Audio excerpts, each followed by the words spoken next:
allons voir un cours vraiment intéressant du module de la digestive médicale et qui est l'ulcère gastro-duodénal. Et la durée de ce cours sera de 2 heures. Alors, les objectifs de ce cours sont les suivants. Définir l'ulcère gastro-duodénal. Donc, vous voyez sur cette diapo l'abréviation de l'ulcère gastro-duodénal, UGD. Reconnaître les mécanismes de l'ulcérogénèse et le rôle de l'Helicobacter pylori. Décrire le tableau clinique et paraclinique de l'ulcère gastro-duodénal. Reconnaître les modalités de diagnostic de l'ulcère gastro-duodénal et de l'infection à Helicobacter pylori. Énumérer les complications de l'ulcère gastro-duodénal. Connaître la classification de Forest. Reconnaître les différentes formes cliniques de l'ulcère gastro-duodénal. Et enfin, décrire les modalités du traitement de l'ulcère gastro-duodénal. Nous allons commencer tout d'abord par la définition. Comment définit-on l'ulcère gastro-duodénal? L'ulcère gastro-duodénal est défini comme une perte de substance. C'est une perte de substance qui intéresse la muqueuse et ou la sous-muqueuse et qui peut atteindre la musculeuse.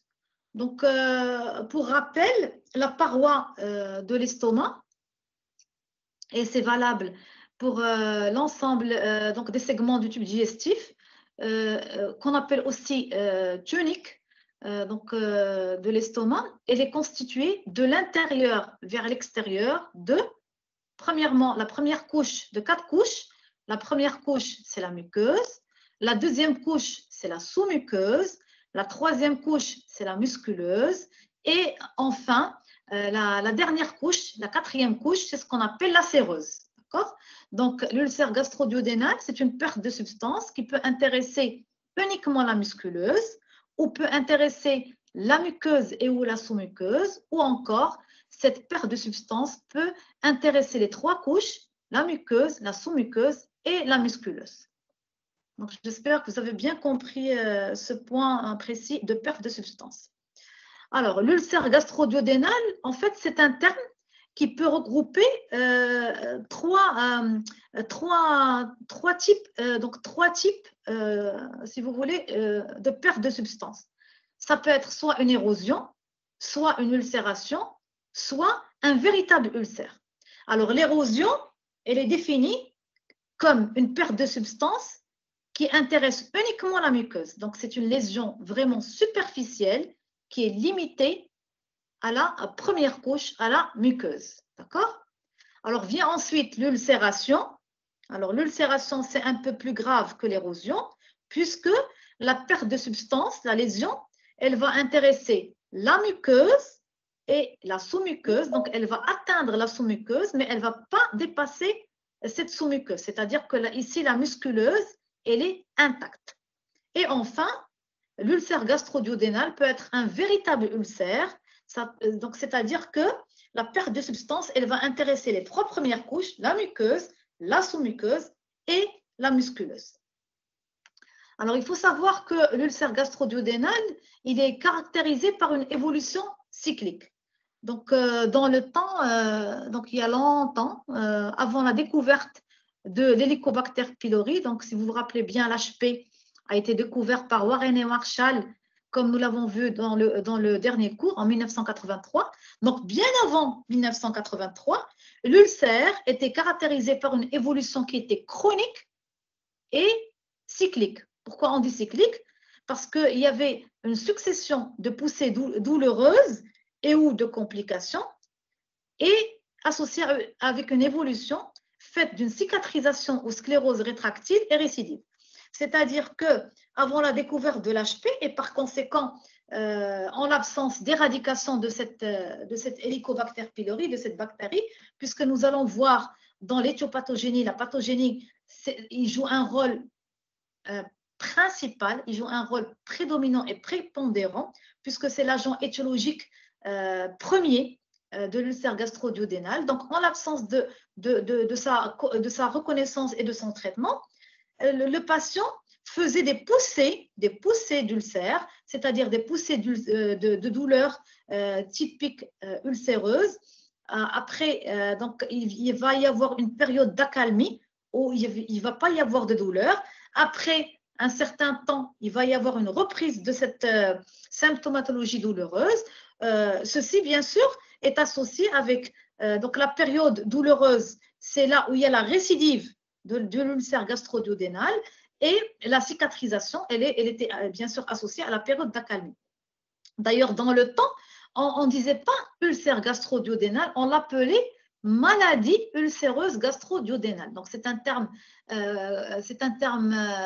impropre qu'on n'appelle plus maladie ulcéreuse gastro-duodénale, mais actuellement, avec la découverte de l'HP, avec les différents tests invasifs et non invasifs de recherche de l'Helicobacter pylori, et avec le traitement qui est bien codifié et qui est efficace sur l'éradication de cette bactérie, on parle actuellement d'ulcère gastro-duodénal. Donc, vous voyez sur cette première diapo donc, les différents types d'ulcères gastro-duodénal. Sur la photo endoscopique à gauche, il y a donc un ulcère, c'est-à-dire que vous le voyez très bien. Donc, le fond, il est blanchâtre, et là, il y a une atteinte à la fois de la muqueuse, de la sous-muqueuse, et de la musculeuse, qui est la troisième couche. Donc, ça veut dire qu'il y a une atteinte profonde de cet ulcère. Alors, à côté, donc, versus, donc, sur la photo endoscopique à droite, il y a l'érosion. Donc, vous le voyez sur la flèche. Il n'y a pas un fond blanchâtre. Il y a uniquement un fond qui est rougeâtre, érythémateux. Ça veut dire que l'érosion, elle est véritablement superficielle. La perte de substance n'intéresse uniquement que la muqueuse. Alors, un degré plus sévère, il y a l'ulcération. D'accord? Donc, l'ulcération, vous voyez que c'est un fond qui est blanchâtre, mais c'est une perte de substance qui touche la muqueuse et la sous-muqueuse, mais qui respecte la musculeuse. Donc, voilà. Donc, deuxième chapitre, donc on va voir ensemble qu'est-ce qu'il en est de l'épidémiologie en matière d'ulcère gastro-duodénal. Donc, il faut savoir que la prévalence globale pour l'homme, elle est de 10 à 15% des cas, et pour la femme, elle est de 4 à 5% des cas. En fait, au Maroc, nous n'avons pas de chiffres donc nationaux, nous n'avons pas de chiffres de sa prévalence ou de sa fréquence. Donc, ce sont des chiffres qu'on a retrouvés sur les données de la littérature mondiale.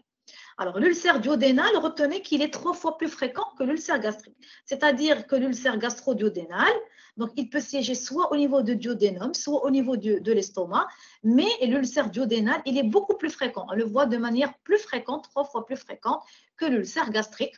Alors, l'âge d'atteinte de cet ulcère gastrique, il se voit de manière prédominante entre 35 ans et 55 ans, c'est-à-dire chez l'adulte jeune, mais il peut aussi se voir, sachez-le, aussi bien chez l'enfant que chez le sujet âgé au-delà de 65 ans.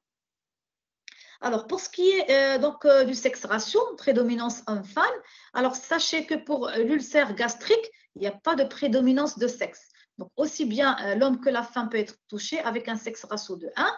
Par contre, pour l'ulcère duodénal, l'homme, d'accord, il y a une prédominance masculine, pardon, l'homme, il est 2 à 3 fois plus touché que la femme. Donc, c'est une pathologie plus de l'homme que de la femme pour ce qui est de l'ulcère duodénal, alors que pour l'ulcère gastrique, c'est la même chose, sexe ratio est de 1.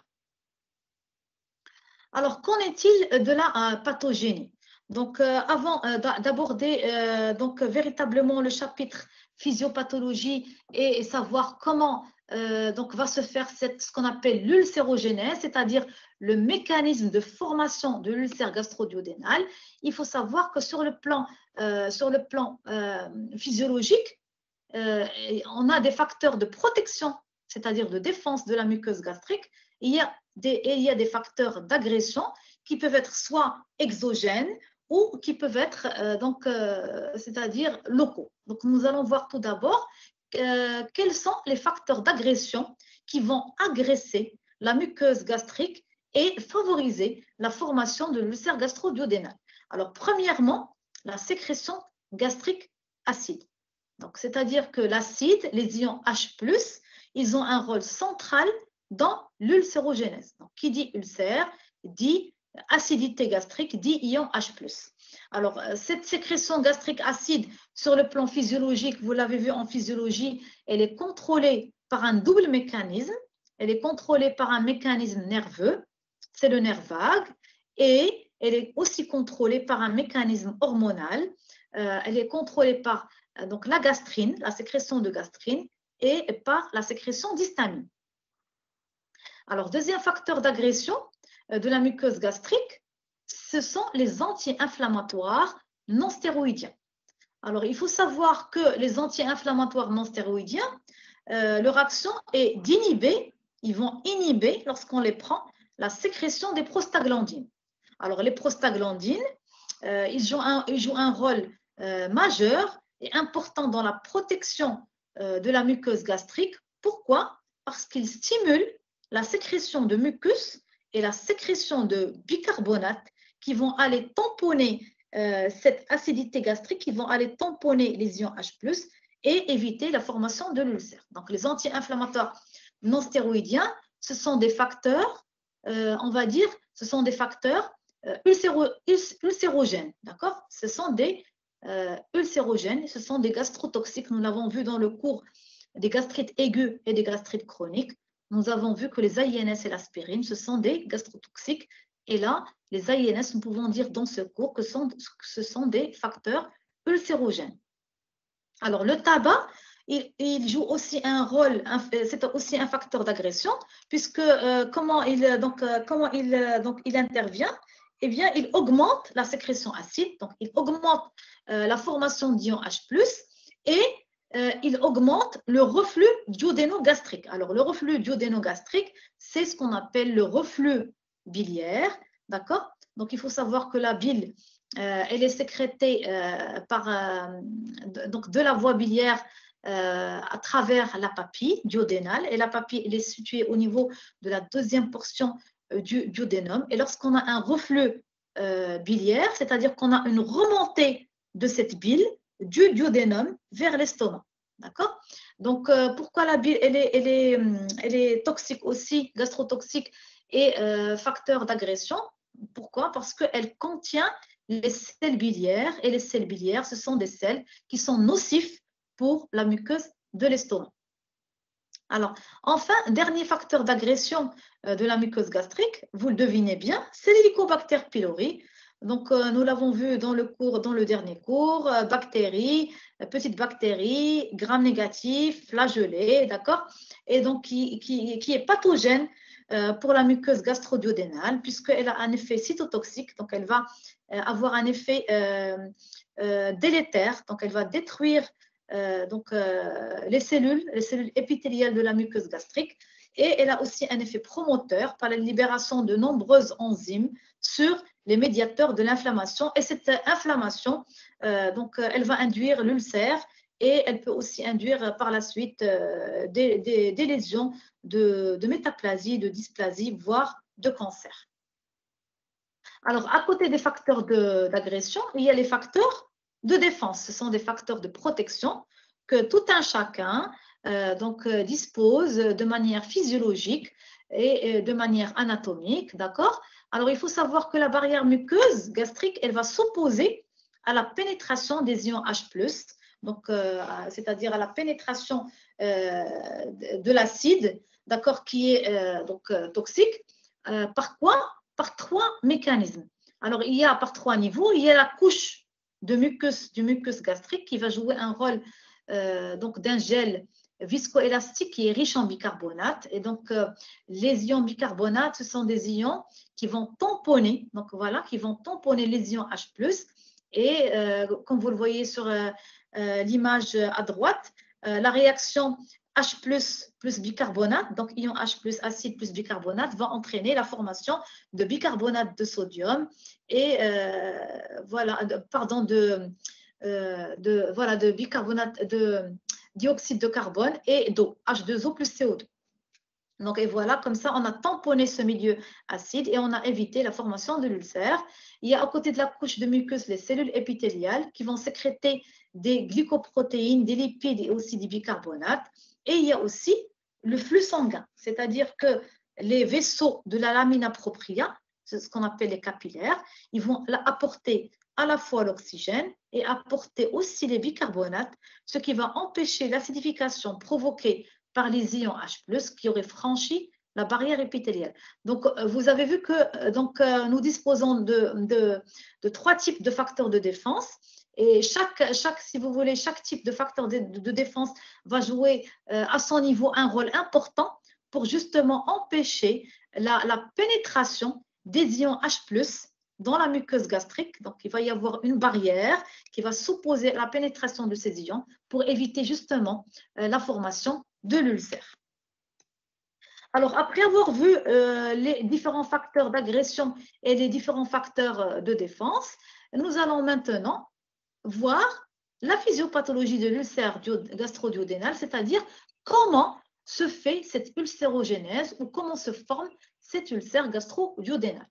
Alors, l'ulcère gastro-duodénal, qui peut être une érosion ou une ulcération ou un véritable ulcère, il résulte, donc c'est la conséquence d'un déséquilibre entre les facteurs d'agression et les facteurs de défense et de réparation cellulaire en un point précis de la muqueuse. C'est-à-dire que un point précis de la muqueuse, par exemple, au niveau, on va prendre au niveau de l'antre, au niveau du fundus, lorsqu'il y a un déséquilibre entre les facteurs d'agression et les facteurs de défense, il va y avoir la formation de l'ulcère.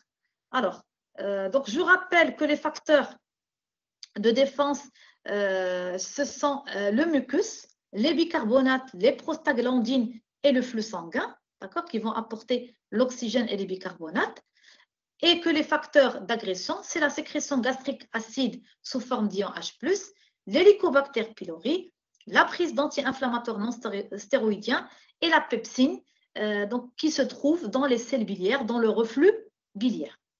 Donc, le déséquilibre, il se forme de cette manière, c'est-à-dire que les facteurs d'agression, c'est comme une bataille. Les facteurs d'agression vont l'emporter sur les facteurs de défense. Soit que les facteurs d'agression sont beaucoup plus forts, beaucoup plus élevés, et que les facteurs de défense sont faibles ou sont peu, si vous voulez, sont peu importants par rapport aux facteurs d'agression. C'est pour ça qu'on a un déséquilibre et par-delà la formation de l'ulcère gastro-duodénal.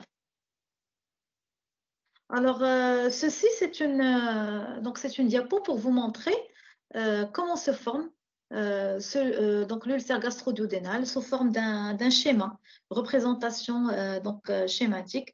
Donc, vous voyez les 3 tuniques. Donc, première tunique de l'intérieur vers l'extérieur, la muqueuse, suivie par la sous-muqueuse et ensuite la musculeuse, c'est-à-dire le muscle. C'est pour ça qu'on dit musculeuse. Et donc, quand les facteurs d'agression sont véritablement importants, représentés par l'HP, et ou AINS, et ou pepsine, et ou acide gastrique, en sachant que des fois, on peut avoir l'association de plusieurs facteurs d'agression. Donc, un patient, il peut avoir à la fois, par exemple, une infection HP et en même temps, il prend des AINS. Donc, il a déjà 2 facteurs d'agression. Et donc, ces facteurs, ils vont concourir pour former l'ulcère gastro-duodénal. Ici, sur cette photo, c'est un ulcère de l'estomac, ulcère gastrique. Alors, après avoir vu cette pathogénie, la physiopathologie de l'ulcère gastro-duodénal, nous allons maintenant voir ensemble le chapitre clinique. Donc, comment on va suspecter le diagnostic d'ulcère gastro-duodénal. Si on examine, comment on va interroger le patient. Si on l'examine, qu'est-ce qu'on va trouver? Et par-delà, bien sûr, qu'est-ce qu'on va demander comme examen complémentaire, comme examen paraclinique pour justement retenir ce diagnostic d'ulcère gastro-duodénal.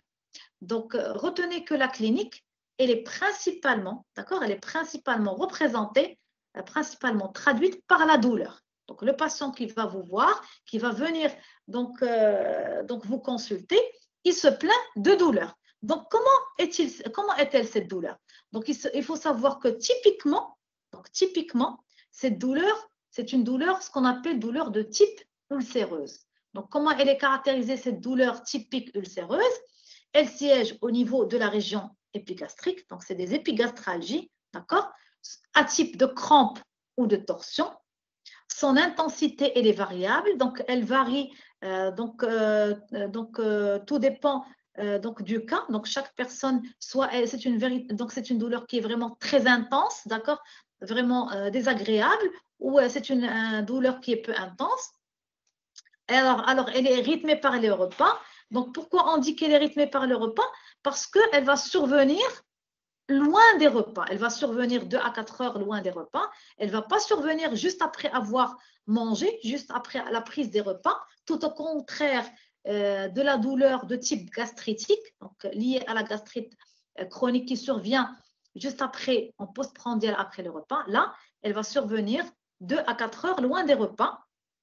Et elle est calmée en général par la prise soit de repas ou la prise de médicaments, soit des antiacides ou des antisécrétoires, en l'occurrence des inhibiteurs de la pompe à protons.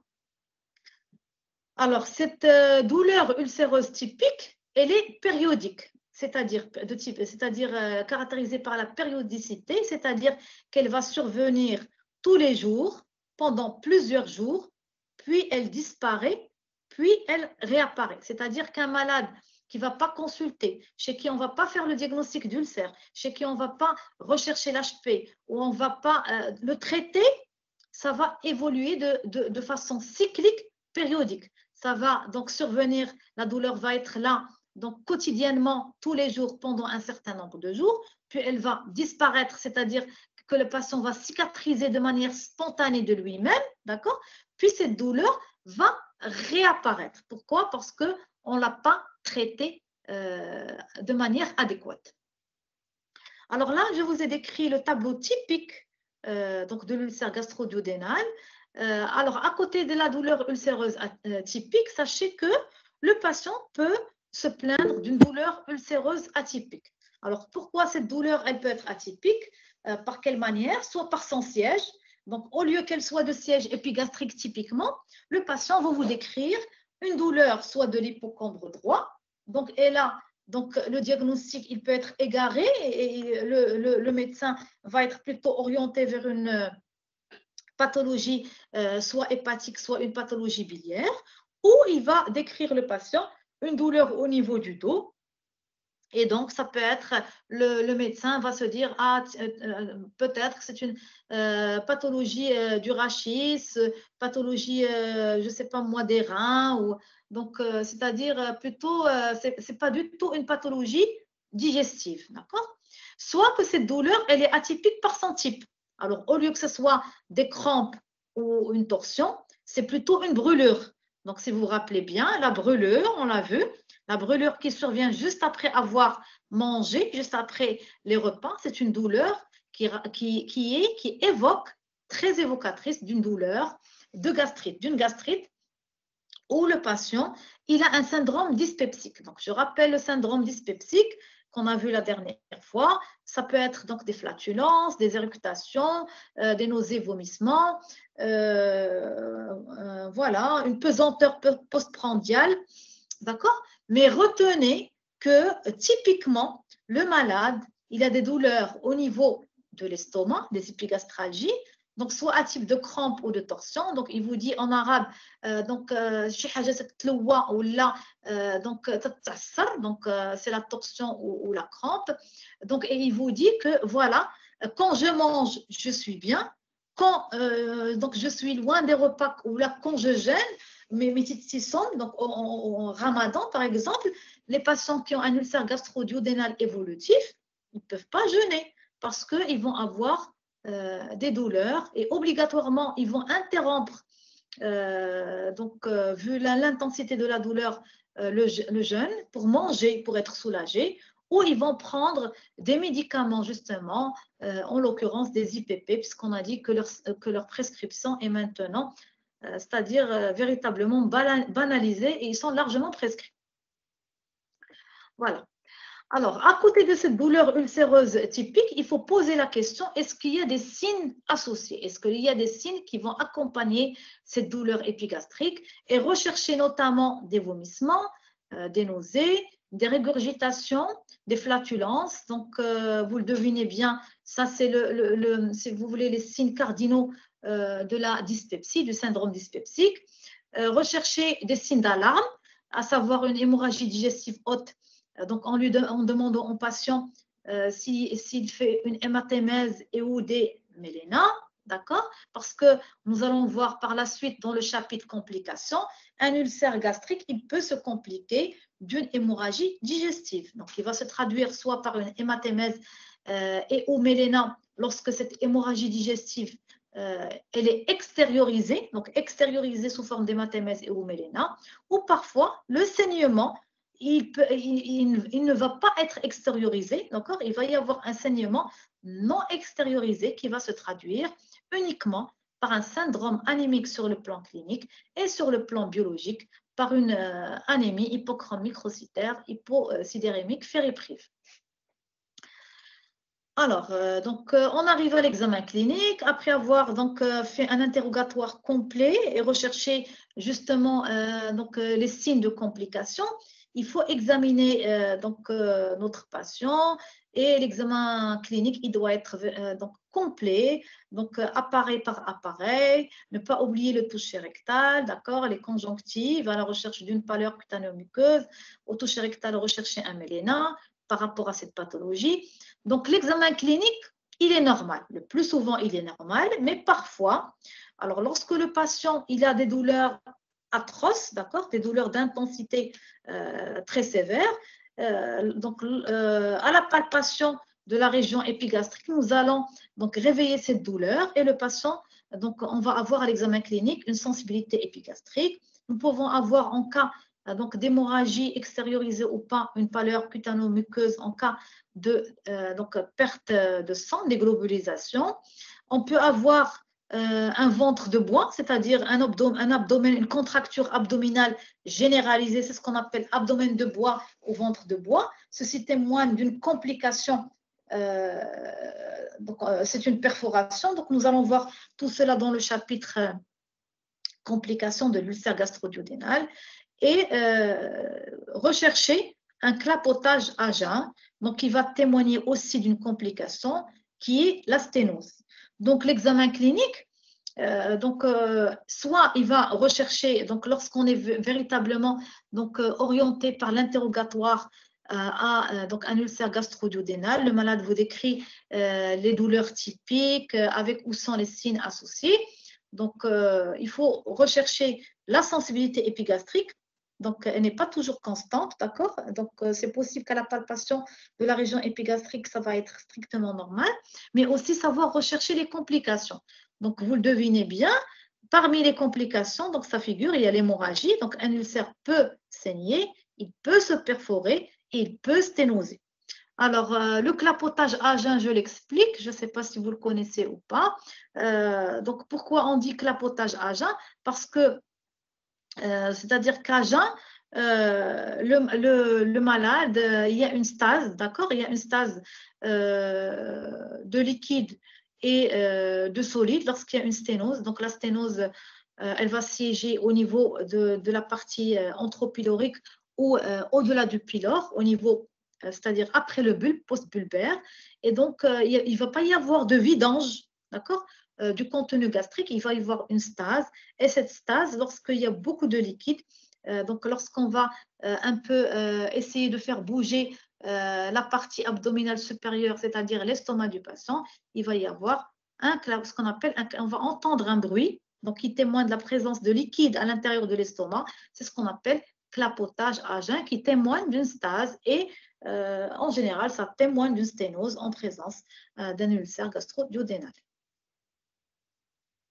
Alors, après avoir vu les signes fonctionnels et les signes physiques à l'examen clinique, il faut maintenant demander les examens paracliniques, c'est-à-dire complémentaires, savoir demander quel examen va-t-on demander pour poser le diagnostic. Donc, qu'est-ce qu'on va demander? Donc, bien sûr, l'examen clé, donc maintenant vous êtes habitué à l'endoscopie, c'est l'endoscopie œsogastro-duodénale, qu'on appelle aussi endoscopie digestive haute. D'accord? Alors, comme son nom l'indique, œsogastro-duodénale, pourquoi? Parce qu'elle va explorer, donc on va l'introduire à travers la bouche du patient et donc elle va à travers le pharynx, donc arriver au niveau de l'œsophage, explorer tout l'œsophage, explorer la jonction œsogastrique, explorer tout l'estomac avec ses différentes parties, la région sous-cardiale, le fundus, le corps de l'estomac, l'antre, le pylore, d'accord. Lorsqu'on franchit le pylore en absence de sténose, on va donc, si vous voulez, explorer ce qu'on appelle le bulbe avec ses deux faces, la face antérieure, la face postérieure, et après, on va explorer le duodénum et l'endoscopie en général. Cette endoscopie, puisque le tube n'est pas très long, elle va explorer le D1 et le D2. Donc, on s'arrête en général au D2, et au-delà de D2, il faut un autre tube pour pouvoir explorer le duodénum, c'est-à-dire distal, le D3, le D4, etc. Alors, l'endoscopie digestive haute, c'est l'examen clé. Pourquoi? Parce qu'elle va permettre de localiser l'ulcère gastro-duodénal, c'est-à-dire nous donner la topographie, le siège de cet ulcère gastro-duodénal avec précision, puisqu'on va le voir, on va l'objectiver, le décrire. Donc, comment est-il, sa forme, le nombre, le fond, les berges et tout ça, on va voir tout ça ensemble par la suite. Et ce qui est primordial, c'est que cette endoscopie va nous permettre de pratiquer des biopsies à l'aide d'une pince à biopsie. Donc, ce sont des biopsies per-endoscopiques que nous allons par la suite adresser à la NAPAT donc pour une étude histopathologique, et nous allons voir quelle biopsie réaliser au cours d'une endoscopie par la suite. Alors, sachez que l'ulcère gastro-duodénal, quand on dit ulcère gastrique, donc ça sous-entend que le siège de l'ulcère est gastrique, c'est-à-dire il peut siéger en n'importe quel point de la cavité gastrique, d'accord? Et quand on dit duodénal, donc quand on dit ulcère duodénal, c'est plutôt le bulbe, le siège le plus fréquent de l'ulcère bulbaire, plutôt que le D1 ou que le D2. Il se peut qu'il y ait des ulcères au niveau de D1 et D2. En général, ce sont des ulcères qui sont liés soit à la prise d'anti-inflammatoires non stéroïdiens, soit des ulcères lorsqu'ils sont multiples liés à un syndrome, ce qu'on appelle le Zollinger-Ellison, que nous allons voir par la suite dans les formes cliniques, d'accord? Mais sachez que le siège le plus fréquent lorsqu'on dit ulcère duodénal, il faut donc bien explorer le bulbe pour dire y a-t-il ou pas un ulcère.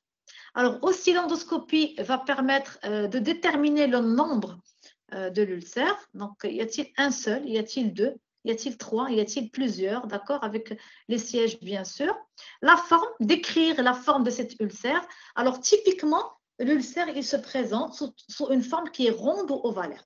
Donc, typiquement, notre ulcère, on va le voir, soit il est rond, soit il est ovalaire, d'accord? De taille variable. Il y a de grands ulcères, il y a de petits ulcères, il y a des ulcères qui sont moyens, donc tout dépend de la taille. Que nous pouvons dire donc, en endoscopie, est-ce qu'il mesure moins, par exemple, de 0,5 cm ou 0,5 à peu près environ, ou par exemple, il est un peu grand, il mesure 1 cm, 1 cm et demi. Donc voilà.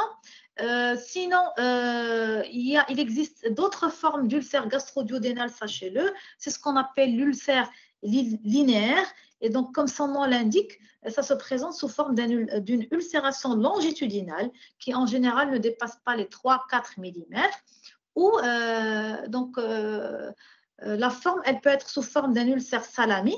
Donc, ulcère salami, en fait, c'est des pertes de substances qui sont multiples en tamis. Donc, c'est-à-dire qu'ils sont, ils sont disposés, ils sont plusieurs, ils sont disposés en un seul endroit. D'accord? Alors, mais retenez que la forme typique de l'ulcère en endoscopie, c'est rond ou ovalaire. D'accord?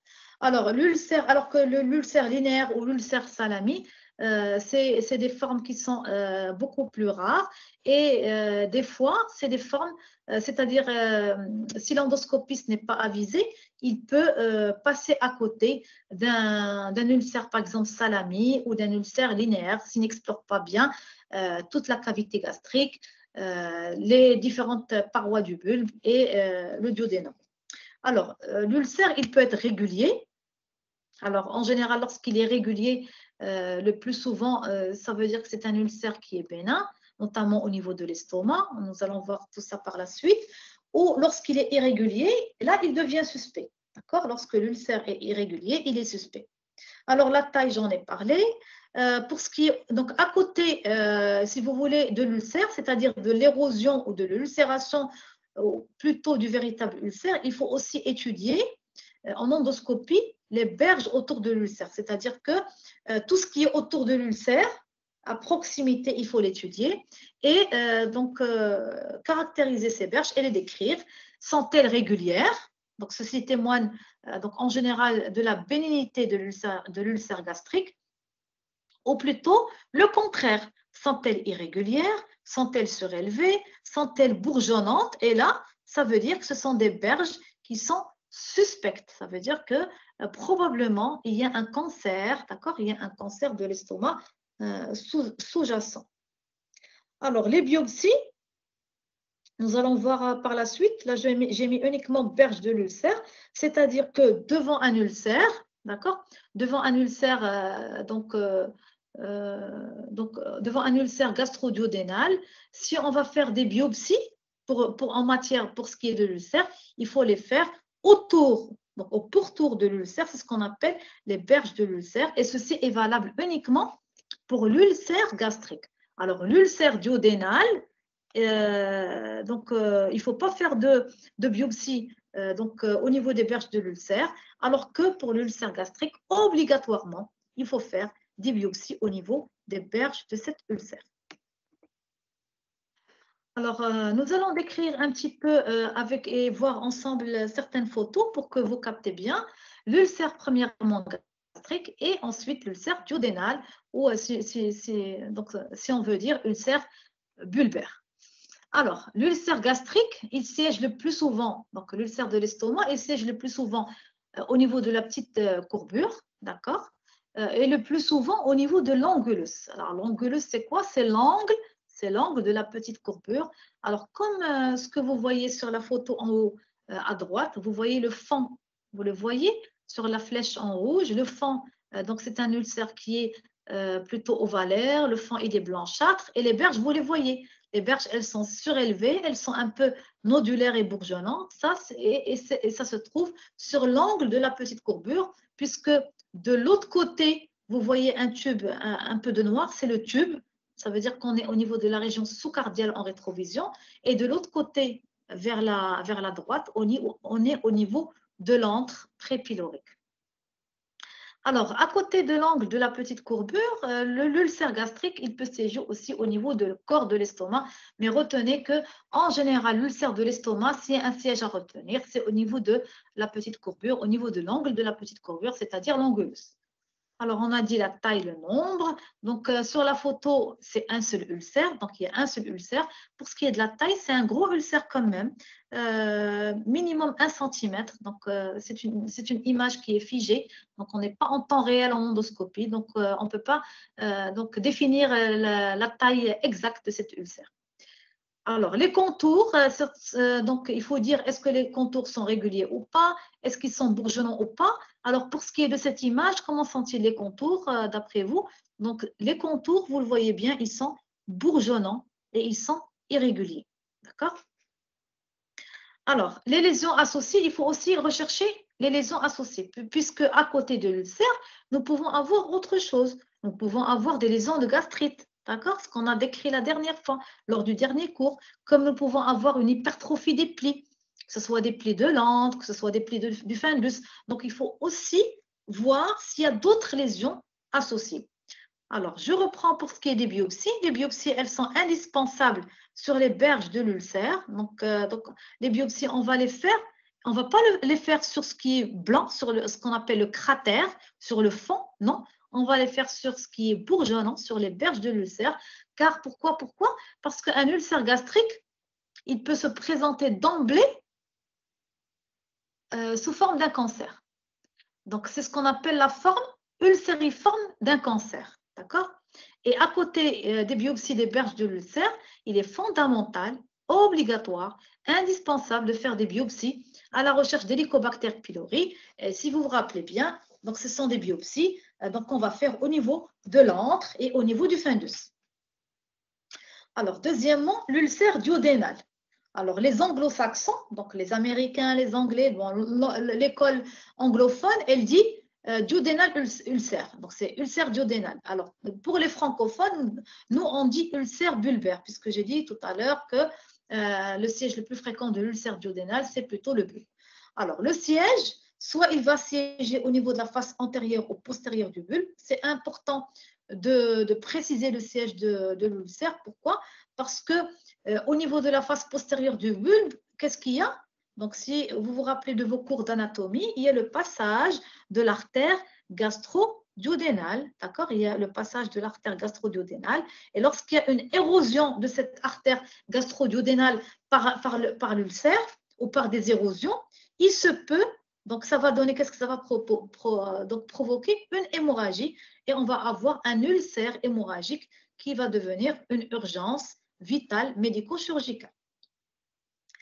Alors, aussi la même chose pour l'ulcère bulbaire ou duodénal, il faut préciser la taille, le fond, d'accord? Comment est-il? Parce qu'il y a des fois un fond qui peut être jaunâtre, il peut être blanc, il peut être jaunâtre, il peut être blanc-jaunâtre en général. Le nombre unique ou multiple, d'accord?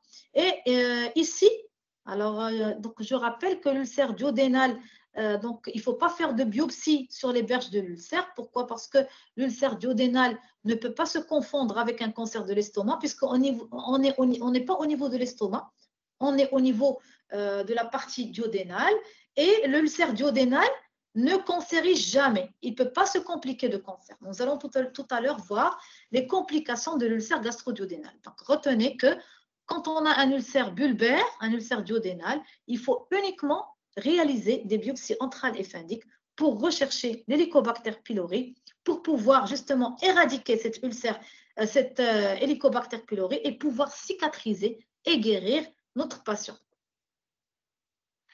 Alors, nous avons vu l'ulcère gastrique, l'ulcère duodénal. Maintenant, nous allons arriver au chapitre réalisation de biopsie systématique, c'est-à-dire au cours de l'endoscopie, nous avons la chance de pouvoir réaliser des biopsies à l'aide d'une pince à biopsie.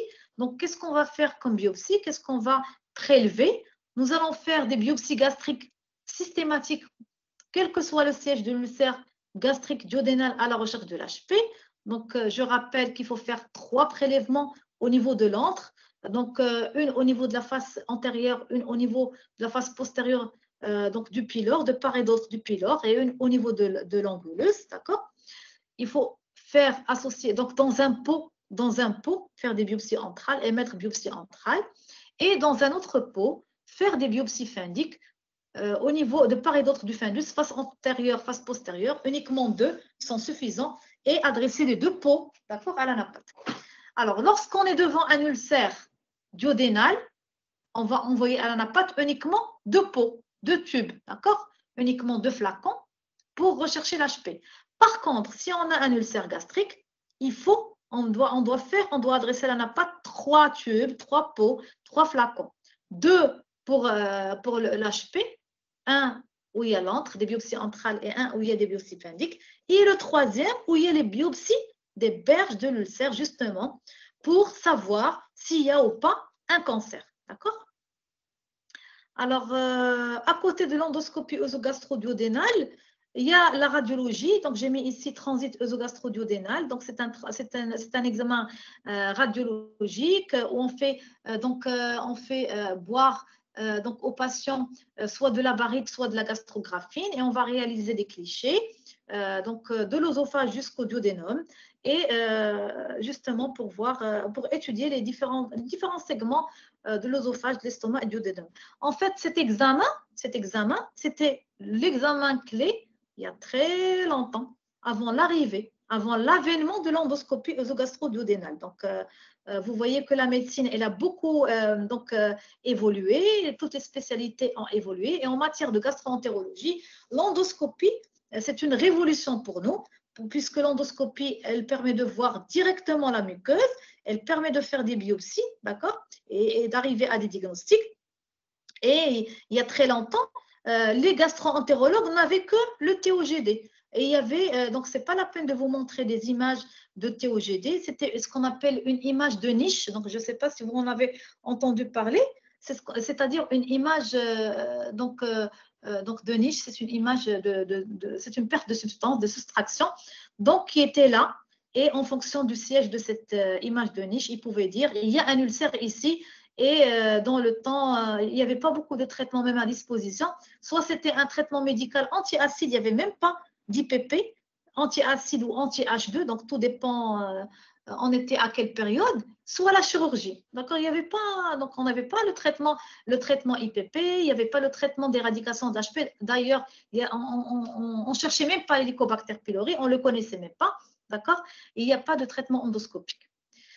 Donc, retenez que le transit œsogastro-duodénal, on le demande uniquement s'il y a une sténose donc pylorique, entropylorique, infranchissable, qu'on n'arrive pas à franchir par le fibroscope, c'est-à-dire que donc on a bien étudié la muqueuse œsophagienne, la muqueuse de l'estomac, il n'y a pas d'ulcère au niveau de l'estomac, mais quand on veut franchir le pylore pour étudier la muqueuse bulbaire, pour voir s'il y a un ulcère ou pas, donc on n'arrive pas à passer, c'est pour ça qu'on dit qu'il y a une sténose infranchissable, et en général, cette sténose, elle témoigne de la présence d'un ulcère inflammatoire évolutif au niveau du bulbe qui fait que ça sténose le pylore et donc on ne va pas arriver à passer pour justement objectiver cet ulcère.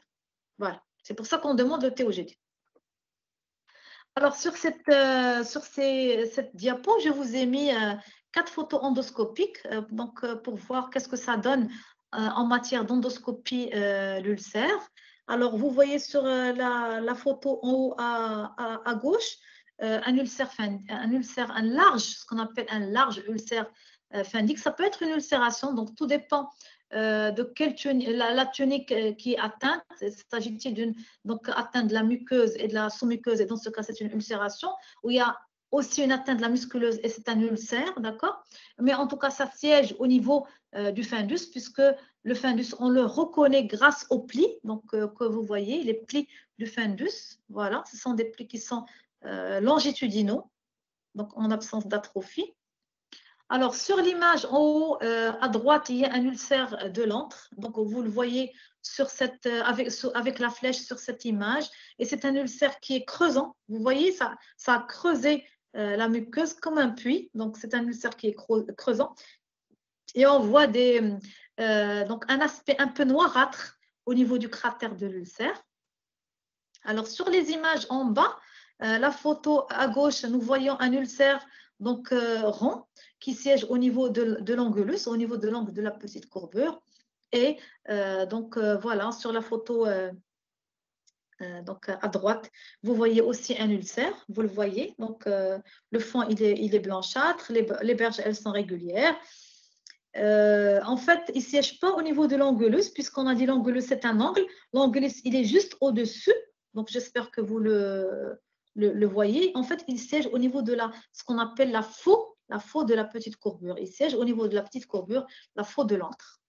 Donc, et en bas, vous voyez le petit orifice, c'est ce qu'on appelle le pylore. D'accord? Et autour du pylore, c'est ce qu'on appelle la région antrale prépylorique. Voilà. Alors, autre image voilà, d'ulcère gastro-duodénal. Sur la photo, donc en haut à gauche, il y a un ulcère prépylorique. Donc, je vous ai mis tout à l'heure, vous avez vu tout à l'heure l'orifice, qu'est-ce que ça donne? Donc là, c'est un ulcère prépylorique. Et quand on dit prépylorique, ça veut dire que, c'est-à-dire que ça appartient à l'estomac. C'est un ulcère qui appartient à l'estomac. Il faut faire des biopsies des berges de l'ulcère. C'est important de distinguer ulcère duodénal, ulcère gastrique, parce que la différence entre les deux, c'est que pour l'ulcère gastrique, il faut obligatoirement faire des biopsies des berges de l'ulcère. Donc, quel que soit l'aspect de cet ulcère, même si l'aspect est très évocateur d'un ulcère bénin, les berges sont régulières et tout ça, il faut absolument faire des biopsies des berges de l'ulcère. Alors, sur la photo en haut à droite, il y a un ulcère, cette fois-ci duodénal, ulcère du bulbe, qui siège au niveau de la face antérieure. D'accord? Là, il n'y a pas derrière l'artère gastro-duodénale. Donc, en général, il n'y a pas le gros risque d'hémorragie digestive. D'accord? Et en bas, donc c'est un ulcère bulbaire qui est creusant et qui siège au niveau de la face postérieure du bulbe avec de gros plis. Vous voyez les gros plis érythémateux, congestifs, réactionnels. D'accord? Alors, donc je rappelle que pour l'ulcère bulbaire, on ne fait pas de biopsie des verges, puisque j'ai dit que l'ulcère bulbaire ou duodénal ne dégénère jamais. Mais par contre, on a un ulcère au niveau du bulbe, duodénum, il faut aller faire des biopsies gastriques, biopsie antrale, biopsie phendique, 3 au niveau de l'antre, 2 au niveau du fundus pour rechercher l'Helicobacter pylori. Alors maintenant, j'arrive au diagnostic de l'infection HP. Donc, j'espère que vous vous rappelez du cours du mardi dernier. Donc, il y avait les tests invasifs et les tests non invasifs. Donc, je rappelle que les tests invasifs sont uniquement obtenus à partir de biopsies antrales et phendiques réalisées, donc obtenues sous fibroscopie œsogastro-duodénale. Donc, ces biopsies, il faut les adresser en pause séparée pour une étude anatomopathologique. Donc, il va nous dire HP est-il positif ou négatif? Y a-t-il des lésions d'activité, donc des lésions de gastrite, d'accord? Donc, elle va, si vous voulez, grader l'activité. Donc, en croix. L'atrophie, y a-t-il ou pas atrophie? Y a-t-il ou pas métaplasie? Y a-t-il ou pas dysplasie? Et ainsi de suite, y a-t-il ou pas cancer, d'accord? On peut réaliser un test à l'uréase en salle d'endoscopie. Et j'ai dit la dernière fois que c'est un diagnostic qui est rapidement obtenu en salle d'endoscopie en 1 heure, mais actuellement, donc avec l'avènement du test respiratoire et de la recherche d'antigène HP dans les selles, en général, on n'a plus recours à ce test à l'uréase. On peut aussi faire une culture avec antibiogramme, donc, ou une PCR avec étude des résistances. Donc, ceci pour dans le but d'un traitement soit orienté d'emblée, c'est un schéma thérapeutique à privilégier, ou après échec, d'accord, ou après échec, par exemple, de 2 lignes thérapeutiques, à la 3e ligne, il faut obligatoirement faire cette culture PCR.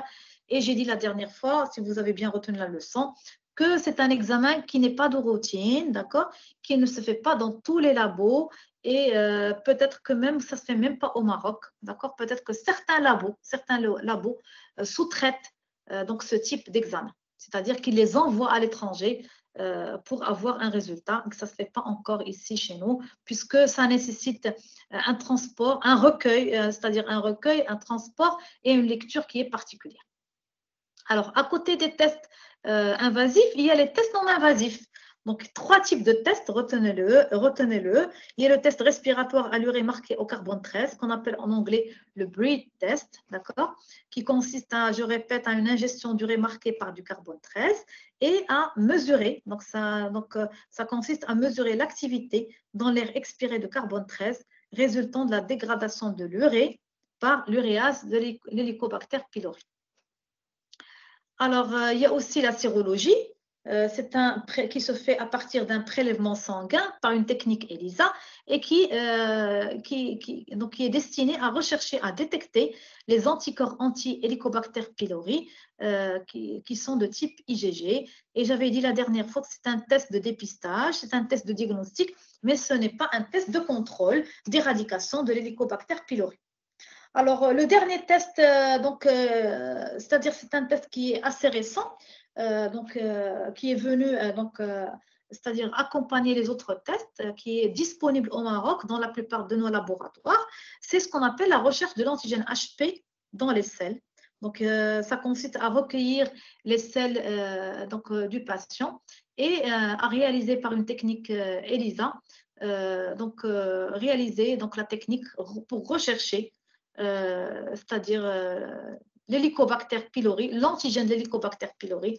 Donc, c'est-à-dire, c'est un test qui est direct, qui va rechercher la bactérie de manière directe. C'est en même temps un test de dépistage et aussi de contrôle. Alors, après avoir vu les examens complémentaires, donc les examens paracliniques, nous allons voir le chapitre évolution et complications. Donc, premièrement, l'évolution. Alors, l'évolution spontanément, c'est-à-dire en l'absence de traitement. Donc, si le patient, soit il ne va pas venir consulter, on ne va pas faire le diagnostic ou il ne veut pas se faire traiter, ça va se faire spontanément, en l'absence de traitement, vers la cicatrisation. Donc, l'ulcère, il va cicatriser, mais ça va demander beaucoup plus de temps que sous traitement. Par exemple, pour l'ulcère duodénal, ça va cicatriser spontanément en 4 à 6 semaines, c'est-à-dire en 1 mois, 1 mois et demi, l'ulcère duodénal va cicatriser. D'accord? Pour l'ulcère gastrique, retenez que l'ulcère gastrique, que ce soit de manière spontanée ou sous traitement, l'évolution elle est plus lente et ça demande beaucoup plus de temps pour cicatriser. Donc, la cicatrisation spontanée de l'ulcère gastrique, elle va se faire sur une durée de 2 à 3 mois. Donc, c'est jusqu'à 3 mois que le patient donc, va garder des douleurs, va rester symptomatique pour qu'on ait une cicatrisation. Mais lorsque cette cicatrisation survient spontanée, en l'absence de traitement, il y a un risque. Un risque de quoi? Il y a un risque de récidive, puisque si vous vous rappelez, j'avais dit que en l'absence de traitement, l'évolution de l'ulcère, elle est, comment est-elle? Elle est chronique, elle est cyclique et elle est périodique. Donc, il y a un risque de récidive. La symptomatologie, il y a un risque de récidive de l'ulcère. Donc, lorsqu'on va refaire la fibroscopie, on va retrouver cet ulcère. Donc, on va donc retrouver l'ulcère, un ulcère qui est actif, c'est-à-dire qui est là. Ou il y a un risque de complications, surtout si le patient a fait, c'est-à-dire plusieurs cicatrisations spontanées et lorsque le patient n'a pas voulu soit se faire traiter ou se faire diagnostiquer. Et donc, ça peut se faire vers une complication en l'absence de traitement qui est actuellement, je dis bien actuellement, qui est efficace, pratiquement de 100%. Alors, à côté de cette évolution spontanée, l'ulcère gastro-duodénal, il peut se compliquer. Donc, là, j'ai mis 3 complications, mais en fait, il y a 4 complications. Donc, première complication, l'hémorragie digestive. Deuxième complication, perforation. Troisième complication, c'est la sténose. Mais il y a aussi quatrième complication, c'est la cancérisation, que je n'ai pas mis ici, mais que nous allons voir de manière détaillée par la suite. Donc, voilà. Donc, retenez, donc, que ce soit pour l'examen ou que ce soit pour vous, dans votre avenir futur, que ce soit médecin généraliste ou spécialiste, que devant un ulcère gastro-duodénal, il y a un risque de complication. Soit il va saigner, c'est l'hémorragie, soit il va se perforer, soit il va se sténoser, soit il va cancériser quand il s'agit d'un ulcère gastrique. L'ulcère gastrique peut cancériser, l'ulcère duodénal ne cancérise jamais. Alors, nous allons voir les complications une par une. On va essayer de les détailler ensemble. D'accord? Et nous allons commencer par l'hémorragie digestive. Alors, l'hémorragie digestive, c'est une urgence.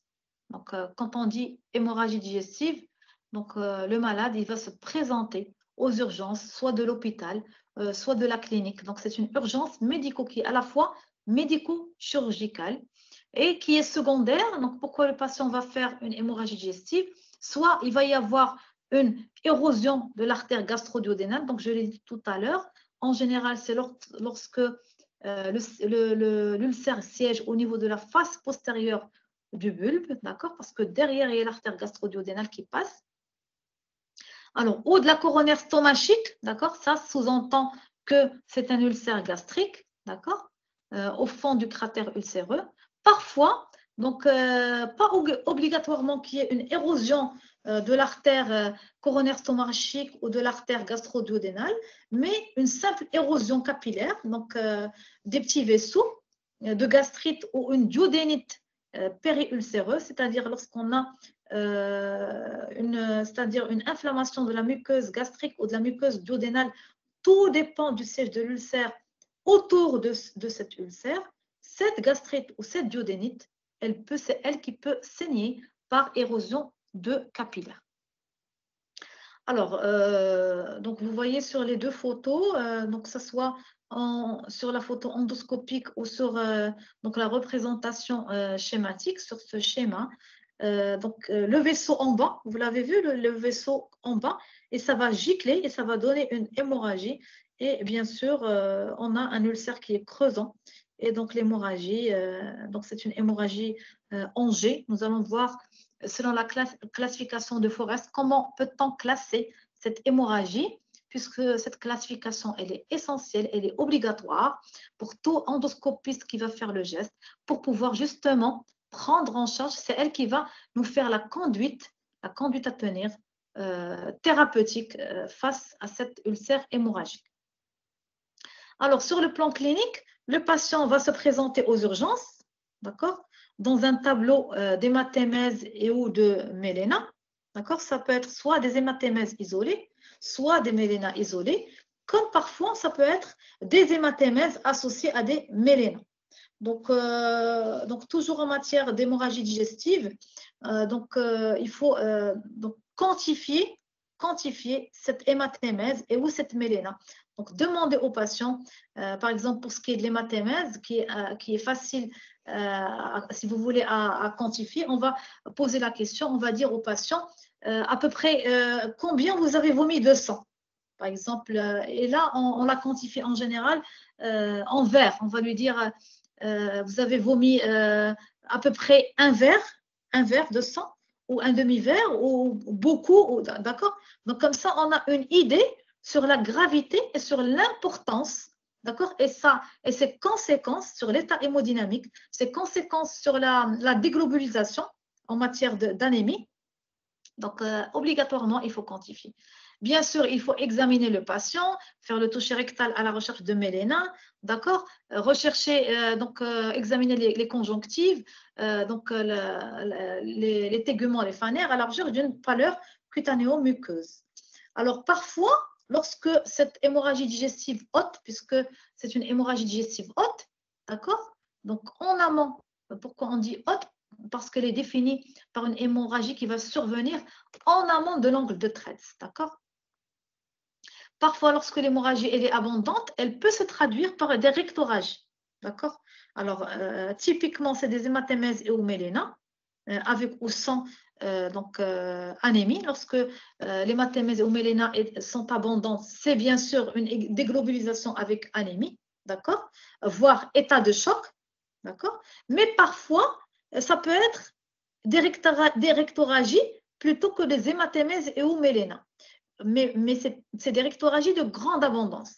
Donc, retenez que devant des rectoragies de grande abondance, avant de réfléchir ou de penser à une pathologie colorectale, puisque ce sont des rectoragies, c'est une émission de sang par l'anus, d'accord? Donc, il ne faut pas se dire, attention, c'est une pathologie colorectale, il faut faire plutôt une coloscopie ou une rectoscopie pour essayer de trouver la cause et traiter cette cause de cette hémorragie. Mais devant des rectoragies de grande abondance avec état de choc, pensez obligatoirement au tube digestif haut, estomac, duodénum, et faire dans ce cas en premier une fibroscopie œsogastro-duodénale justement pour éliminer une cause digestive haute avant de se dire ce ne sont pas des rectoragies liées au tube digestif haut, mais plutôt au tube digestif bas. Et là, il faut explorer le tube digestif bas. Donc, j'espère que vous avez bien compris cette notion. Alors, l'hémorragie digestive, elle peut être soit inaugurale, c'est-à-dire que le patient n'a jamais présenté de douleur typique d'ulcère ou atypique, qui n'a jamais consulté, qui n'est pas suivi, qui n'est pas connu porteur d'un ulcère. Et donc là, il se présente du jour au lendemain aux urgences dans un tableau d'hémorragie digestive haute. Ou cette hémorragie, elle va venir compliquer un ulcère déjà connu. Donc, le malade, il est connu porteur d'un ulcère, il est suivi, d'accord? Il a déjà bénéficié d'une fibroscopie qui a objectivé l'ulcère et il arrive aux urgences. Il dit à l'urgentiste, au médecin urgentiste ou au gastro-entérologue qui est de garde, d'accord? Il lui dit, voilà, moi je suis connu porteur d'un ulcère. Là, en général, on est orienté vers, c'est-à-dire la cause de cette hémorragie digestive haute, alors que quand l'hémorragie elle est inaugurale, ça peut être n'importe quoi. Ça peut être n'importe quoi qui a saigné, ça peut être donc l'ulcère, ça peut être une oesophagite, ça peut être une gastrite hémorragique qu'on a vue la dernière fois, ça peut être des varices œsophagiennes liées à l'hypertension portale. C'est un cours d'hépatologie que nous allons voir par la suite. Ça peut être une tumeur hémorragique qui va saigner, donc ça peut être beaucoup de choses. Alors, donc voilà, le patient arrive aux urgences, donc on l'a interrogé, on l'a examiné, bien sûr, on a pris les constantes, peau, température, tension artérielle, saturation, on a fait les examens, l'examen initial qui est la numération formule sanguine, à la recherche d'une anémie et voir s'il y a besoin de transfuser ce patient ou pas s'il a beaucoup saigné. Donc, il faut passer à l'endoscopie. Donc, deuxième étape, c'est l'endoscopie digestive haute, la fibroscopie œsogastro-duodénale, qui doit être faite lorsque l'état hémodynamique il est stable. Donc, lorsque l'urgentiste qui s'occupe du malade appelle l'endoscopiste, c'est-à-dire le gastro-entérologue de garde qui va réaliser cette endoscopie diagnostique et ou thérapeutique. Donc, nous allons comprendre pourquoi. Le malade, donc c'est l'urgentiste qui va lui dire c'est son état hémodynamique stable, il est stable, vous pouvez y aller, vous pouvez faire l'endoscopie. Parce que l'endoscopie, elle ne peut pas être faite lorsque l'état hémodynamique il est instable. Donc, lorsqu'on va faire cette endoscopie, nous allons objectiver l'ulcère, d'accord? Nous allons justement le décrire, nous allons préciser sa topographie, c'est-à-dire son siège, mais aussi, on va le classer, on va le classifier selon ce qu'on appelle la classification endoscopique de Forrest. Alors, retenez que le terme de Forrest, signe, hémorragie digestive secondaire à l'ulcère gastro-duodénal, parce que le terme, il est employé uniquement pour l'ulcère gastro-duodénal hémorragique. Alors, nous distinguons trois types, voilà, trois types, le type 1, le type 2, le type 3, selon l'aspect endoscopique de l'ulcère. D'accord? Le type 1, c'est un saignement actif, c'est-à-dire que l'ulcère, il est hémorragique, il saigne. Pratiquement, on ne va rien voir, on va voir que l'hémorragie, en un point précis de la muqueuse, que ce soit gastrique ou duodénal. Et là, il faut laver avec de l'eau, d'accord? Laver avec de l'eau, aspirer cette eau pour voir qu'est-ce qui saigne, d'accord? Alors, il y a deux sous-types du type 1. Le type 1A, c'est ce qu'on appelle lorsqu'il y a un saignement artériel en G, d'accord? Le type 1B, c'est lorsque le saignement où l'hémorragie se fait par suintement, appelé aussi en nappe. Il n'est pas en jet, mais il est diffus en nappe. Alors, le type 2, il n'y a pas de saignement actif. Ce n'est pas une hémorragie qui est active. Il n'y a pas, il n'y a pas de sang qui est actif, ça ne saigne pas, mais il y a des signes, des stigmates de saignement récent. On va voir ces signes de saignement récent. On va se dire, attention, voilà, le malade a saigné, il vient de saigner, il ne saigne pas de manière active, mais il a saigné, il a récemment saigné. Alors, on distingue trois sous-types. Il y a le type 2A, c'est lorsque donc nous voyons au niveau donc du cratère ulcéreux un vaisseau visible, mais qui ne saigne pas, d'accord? Le type 2B, lorsqu'il y a un caillot adhérent. Le type 2C, lorsqu'il y a des taches pigmentées noires, lorsqu'on voit des petites taches noirâtres au niveau du cratère, au niveau du fond de l'ulcère, nous pouvons dire que c'est un 2C. D'accord? Et enfin, il y a le type 3, c'est lorsque le cratère ulcéreux il est propre, c'est-à-dire que le fond de l'ulcère il est propre, c'est-à-dire qu'il est jaune, il est blanchâtre, donc il n'y a pas de saignement actif, il n'y a pas de sang. Il n'y a pas de sang, il n'y a pas de sang actif, il n'y a pas de signe de saignement récent. C'est ce qu'on appelle le type 3 de Forrest. Et en général, le type 3, ce n'est pas une urgence, alors que le type 1, c'est la véritable urgence, puisque le malade, il saigne de manière active. Donc, il faut intervenir endoscopiquement en premier pour arrêter cette hémorragie. Et le type 2, c'est le type 2A, où il faut faire un traitement endoscopique en premier pour arrêter cette hémorragie. Alors que le type 2B, donc c'est un peu contradictoire, tout dépend des centres. Il y a des centres pour, il y a des centres contre. Enlever ce caillot, puisqu'on a dit que c'est un caillot adhérent, c'est-à-dire c'est un caillot, c'est un caillot qui adhère au cratère et à l'ulcère. Alors si on l'enlève, on doit avoir à disposition tout le matériel nécessaire sur le plan endoscopique pour arrêter ce saignement. Pourquoi? Parce que si on enlève le caillot, l'ulcère va saigner, d'accord?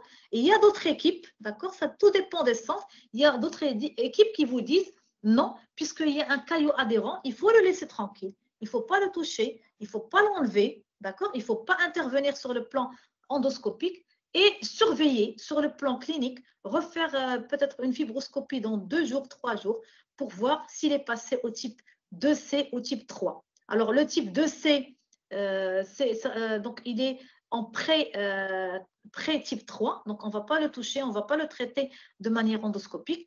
alors que le type 3, le cratère ulcéreux propre, bien sûr, lui aussi, bien sûr, il est hors de question qu'on le touche sur le plan endoscopique, puisque, comme j'ai dit, ça ne saigne pas, ça ne saigne plus.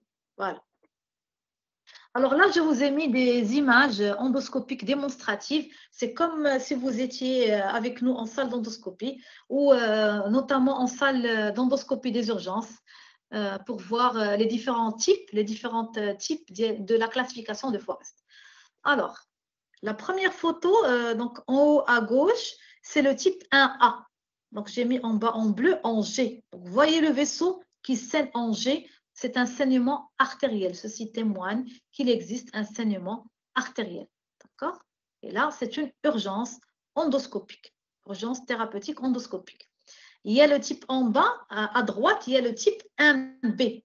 Ça veut dire que c'est un saignement, vous voyez, c'est comme une nappe. C'est un saignement qui est diffus en nappe, d'accord? Ce n'est pas un saignement d'origine artérielle, c'est un saignement, si vous voulez, péri-ulcéreux, très probablement par une érosion de capillaires secondaire à une gastrite ou une duodénite, tout dépend du sèche de l'ulcère. Donc, c'est un saignement péri-ulcéreux. Il est en nappe. Là aussi, c'est un saignement qui est actif. Donc, le 1A, 1B, ce sont des saignements actifs, hémorragie active. Et il faut intervenir sur le plan endoscopique en premier. Nous allons voir ça par la suite pour arrêter, d'accord, arrêter l'hémorragie, arrêter la déglobulisation, stabiliser l'état hémodynamique et pouvoir après par la suite cicatriser l'ulcère.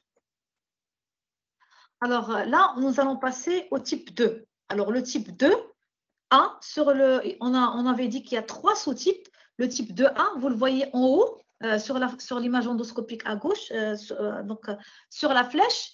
Donc vous voyez que le vaisseau, il est visible. Donc nous voyons un vaisseau. Donc c'est un peu difficile pour vous de le voir. Mais en tout cas, ce n'est pas un caillou et on ne voit pas de noir. Donc ça ne saigne pas. Donc ce n'est pas du tout un A, ni un B. Il n'y a pas de caillou, donc ce n'est pas un 2B. Il n'y a pas de tache noire, ce n'est pas un 2C. Il n'y a pas de cratère propre, ce n'est pas propre, c'est du rouge, on voit du rouge. Donc, ce n'est pas un 3, donc c'est un 2A. Donc, 2A, qui dit 2A, dit vaisseau visible.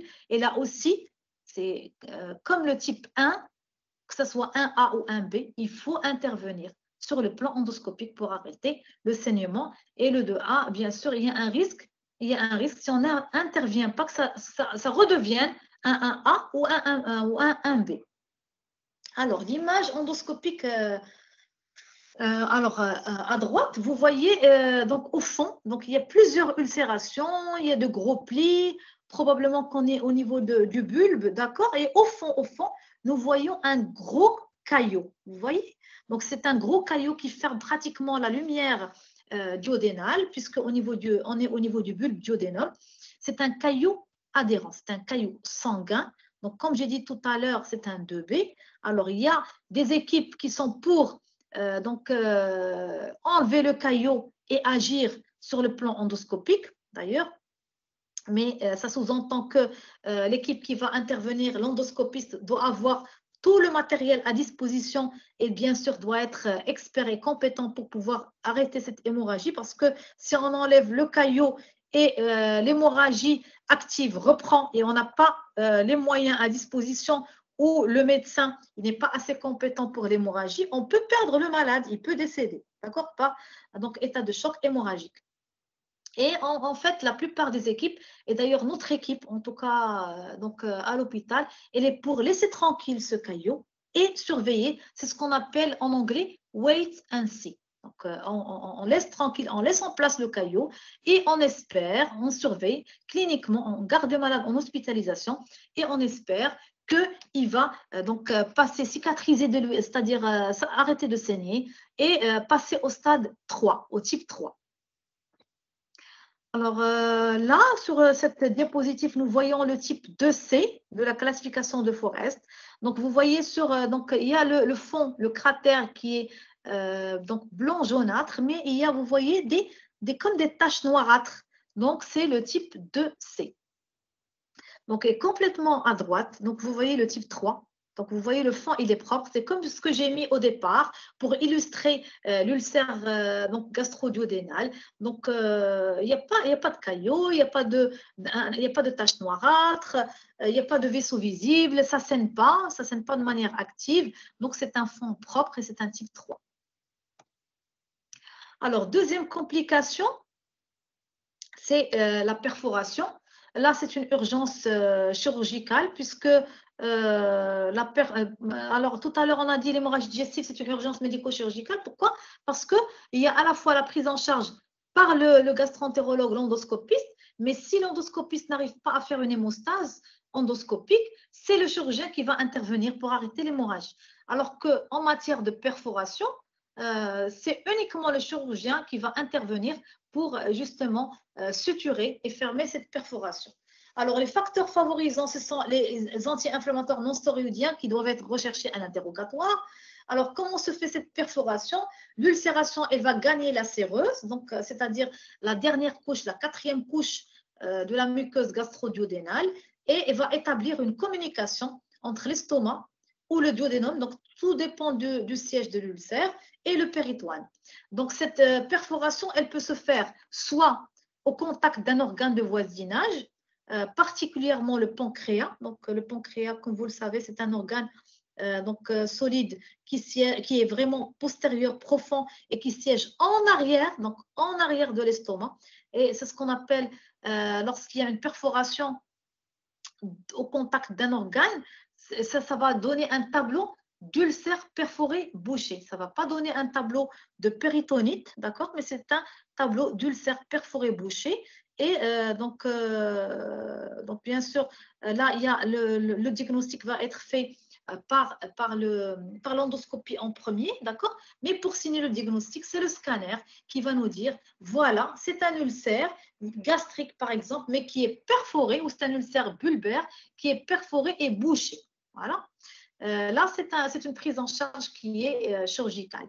Alors, la perforation peut aussi se faire en péritoine libre et ça va nous donner un tableau clinique de péritonite généralisée avec un ventre de bois. Alors ici, on va détailler un petit peu les deux types de perforation. En cas de perforation d'ulcère en péritoine libre, donc on va obtenir le tableau de péritonite généralisée. La clinique, ça va être donc la contracture abdominale diffuse généralisée, c'est le classique ventre de bois. Et donc le diagnostic va être obtenu sur l'imagerie.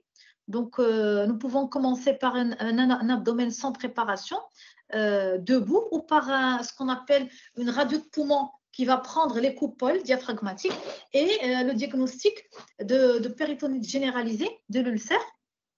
Donc, va se traduire sur l'ASP par la présence d'un croissant gazeux sous-diaphragmatique. Donc, vous voyez sur les photos, sur les flèches, donc les deux photos de radio de poumon prenant les coupoles, la présence, donc sur la photo à gauche, les deux flèches, les deux petites flèches, donc les deux croissants, donc gauche-droit, d'accord? Donc, ce sont des croissants gazeux sous-diaphragmatiques. Et sur la photo à droite, sur la petite flèche, un croissant à droite. Donc, tout ceci témoigne de l'existence d'une perforation en péritoine libre secondaire à un ulcère gastro-duodénal. Alors, deuxième type de perforation de l'ulcère gastro-duodénal, c'est ce qu'on appelle la perforation au contact d'un organe de voisinage. Donc, ça ne va pas se faire en péritoine libre, mais plutôt s'il y a un contact d'un organe, notamment le pancréas, c'est ce qu'on appelle l'ulcère perforé bouché. Donc, vous voyez sur la photo endoscopique à droite, qu'est-ce que ça va donner en imagerie, d'accord? Et sur le schéma, donc voilà, vous comprenez que derrière l'estomac, il y a le pancréas et donc l'ulcère va venir au contact du pancréas pour s'ouvrir, pour se perforer. Et le diagnostic il est obtenu par le scanner et c'est une urgence chirurgicale. Alors, troisième type de complication de l'ulcère gastro-duodénal, il y a le risque de sténose. Donc, la sténose, elle complique surtout les ulcères bulbaires et les ulcères prépyloriques. Donc, c'est un siège des ulcères gastriques. Sur le plan clinique, ça va se traduire par des douleurs ulcéreuses typiques ou atypiques, avec des vomissements postprandiaux tardifs. Donc, postprandiaux tardifs, pourquoi? Parce qu'il y a une stase, donc le contenu, je l'ai dit tout à l'heure, le contenu de l'estomac ne va pas se vider à travers le pylore ou à travers le bulbe vers le duodénum, vers l'intestin grêle, et donc le malade va avoir une stase gastrique importante qui va se traduire par les douleurs et par les vomissements postprandiaux tardifs. L'examen clinique va trouver un clapotage à jeun. Donc, lorsqu'on trouve un clapotage à jeun, c'est typique de la sténose. Donc, et là, c'est une sténose secondaire à un ulcère, d'accord? L'ionogramme sanguin, il faut le faire à la recherche de la répercussion biologique de ces vomissements et de la sténose. Donc, on va trouver donc, typiquement une alcalose hypokaliémique, hypochlorémique. Donc, la réserve alcaline va être élevée avec une hypokaliémie et une hypochlorémie. En général, lorsqu'on trouve cette alcalose hypokaliémique, hypochlorémique, le sujet il est véritablement déshydraté et dénutri. En général, ceci se voit chez les sujets qui sont jeunes, par exemple tabagiques, qui prennent des anti-inflammatoires non stéroïdiens, ou plutôt les sujets qui sont âgés. Donc, déjà, ils ont un état ils sont déjà initialement dénutris, d'accord? Et donc, la dénutrition et la déshydratation, elle est facile chez eux à s'installer. Alors, le diagnostic de sténose, on va l'objectiver à l'endoscopie digestive haute. On va trouver donc au niveau de l'estomac un estomac de stase, plein d'aliments et de liquides, qui va d'ailleurs gêner donc l'exploration de la cavité gastrique, gêner le passage du tube pour aller vers le pylore et pour explorer donc le bulbe et le duodénum. Et lorsqu'il y a un estomac de stase, donc tout dépend de l'importance de cette stase, il y a un risque qu'on va boucher notre endoscope, puisque l'endoscope donc il a un canal opérateur, d'accord?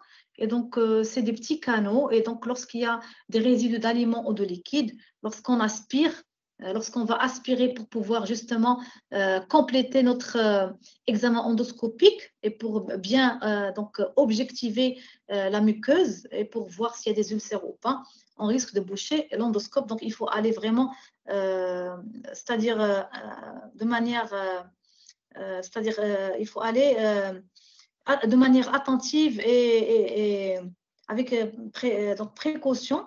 Donc lorsqu'on est devant une stase vraiment importante, on ne voit rien, on ne peut pas avancer, ça risque de boucher et tout ça, on retire notre endoscope, on met le patient à jeun, on l'hospitalise, on met le patient à jeun, d'accord? Il faut le mettre à jeun ou donc maximum sous diète hydrique, le perfuser, d'accord, et réaliser une aspiration, donc aspirer toute cette stase la veille de l'examen de l'endoscopie ou le matin, tôt le matin, et le réenvoyer en salle d'endoscopie justement pour que l'endoscopiste soit à l'aise et donc explore bien la cavité gastro-duodénale.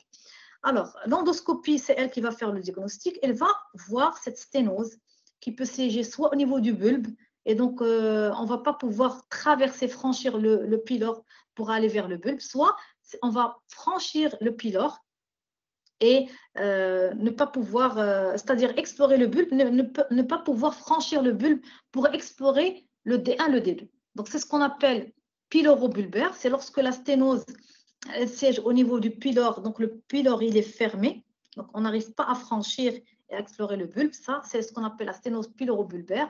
Le siège de cette sténose elle est pylorique, pylorobulbaire. Des fois, lorsqu'on arrive à franchir le pylore, mais on est bloqué par une sténose au niveau du bulbe, c'est ce qu'on appelle la sténose postbulbaire.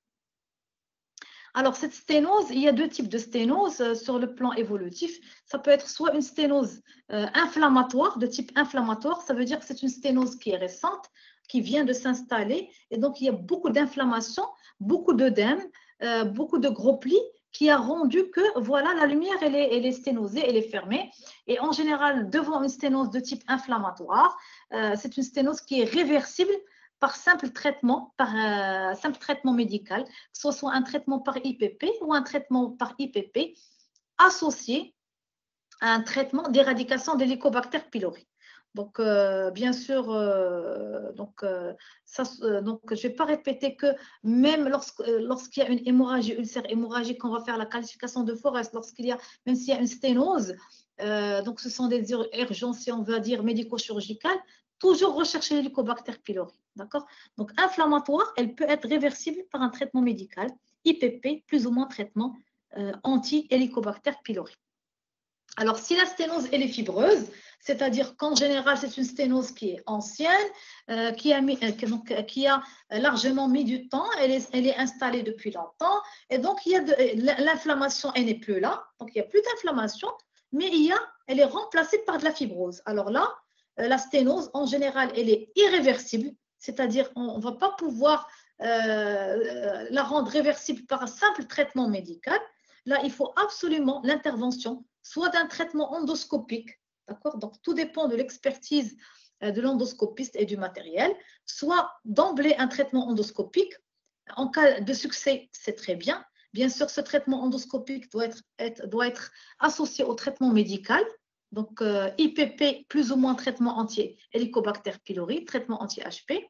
Et en cas d'échec du traitement endoscopique, on peut avoir, donc là, il faut adresser le patient au chirurgien où donc le chirurgien va faire un traitement chirurgical.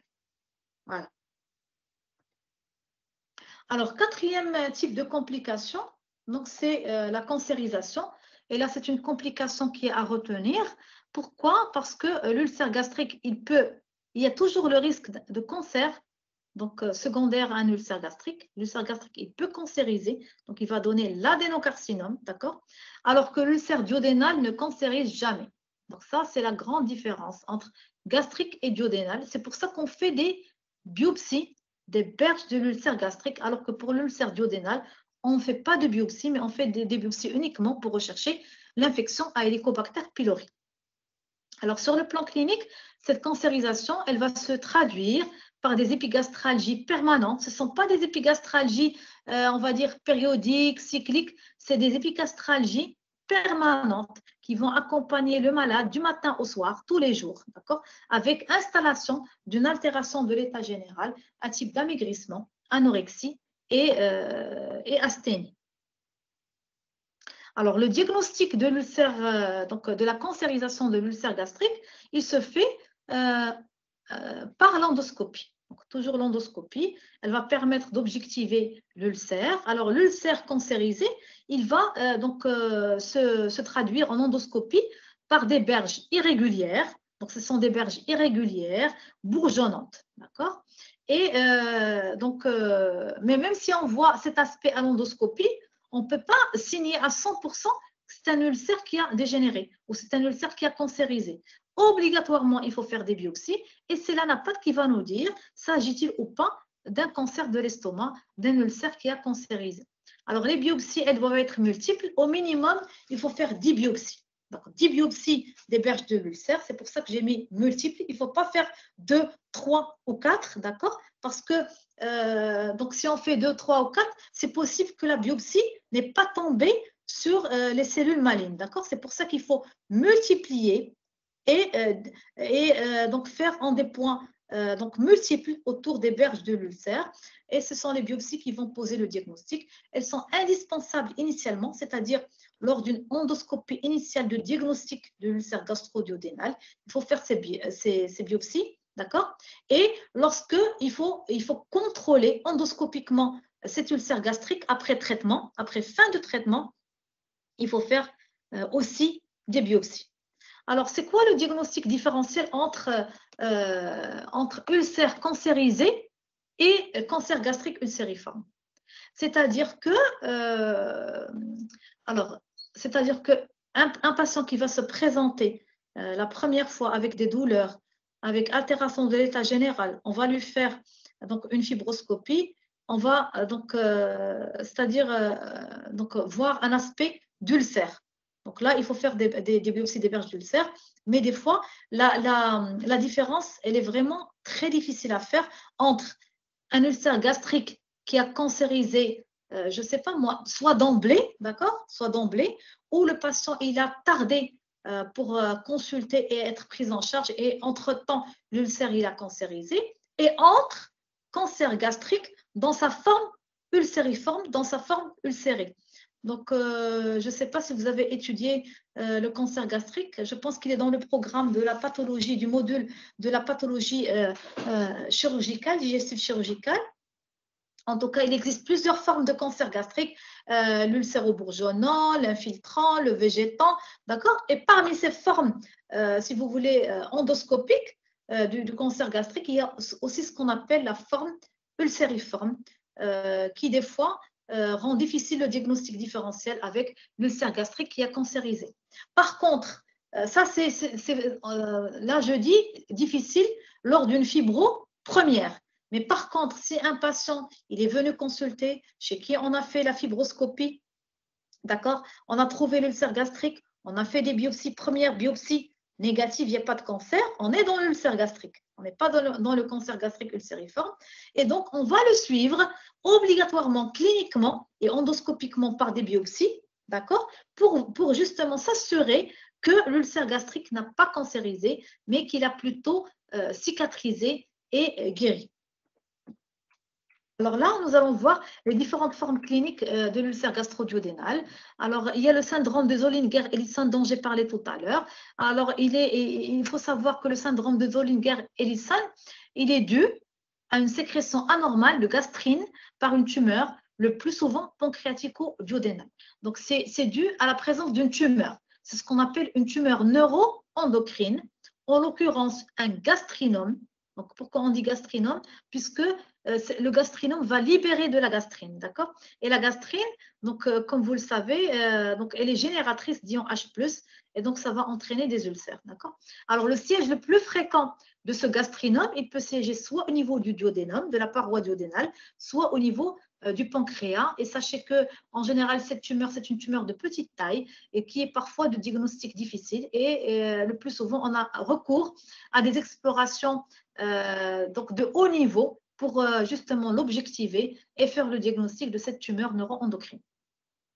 Alors, lorsqu'il y a le gastrinome, ceci va entraîner donc, la sécrétion anormale de gastrine qui va entraîner une hypersécrétion gastrique acide importante et qui est, elle, responsable donc d'ulcères gastro-duodénal multiples et d'une diarrhée. Donc, ceci donc, va se manifester chez le patient qui a un syndrome de Zollinger-Ellison par une diarrhée, d'accord, à côté de l'ulcère, et les ulcères sont multiples. Donc, il siège au niveau de l'estomac, il siège au niveau du duodénum, et même au niveau de l'estomac, le nombre, il est multiple. Au niveau du duodénum, la même chose. On donne le traitement, bien sûr, on va faire la recherche de l'hélicobacter pylori, il est négatif, d'accord? On va faire le contrôle, et l'ulcère ne cicatrise pas. Malgré le traitement bien conduit par IPP, les ulcères récidivent, ils sont multiples, il y a une diarrhée. Là, il faut se dire, attention, ce n'est pas un ulcère gastro-duodénal banal, normal. Attention, peut-être c'est un syndrome de Zollinger-Ellison. Et là, il faut faire en premier un dosage de la gastrinémie. Gastrinémie, dosage sérique. Et si la gastrinémie, elle est véritablement élevée, donc en absence de prise d'IPP, parce que les IPP, si on les prend de manière prolongée au long cours, ils peuvent entraîner une hypergastrinémie. D'accord? Donc, il faut arrêter les IPP, faire un dosage de gastrine. Si elle est normale, ce n'est pas ça. Ce n'est pas un syndrome Zollinger-Ellison. Si elle est élevée, c'est un syndrome de Zollinger-Ellison et il faut chercher cette tumeur neuroendocrine, ce gastrinome, au niveau pancréatico-duodénal. Alors, autre forme clinique, ce sont les pathologies associées. Donc, l'ulcère gastro-duodénal, il est fréquemment associé à certaines maladies, à certaines pathologies chroniques, en l'occurrence une pancréatite chronique, dont nous allons voir le cours prochainement. Il y a aussi les cirrhoses, d'accord? Il y a l'hyperparathyroïdie. Alors, le diagnostic différentiel de l'ulcère gastro-duodénal, il peut se faire soit au stade clinique, soit au stade endoscopique. Alors, au stade clinique, ça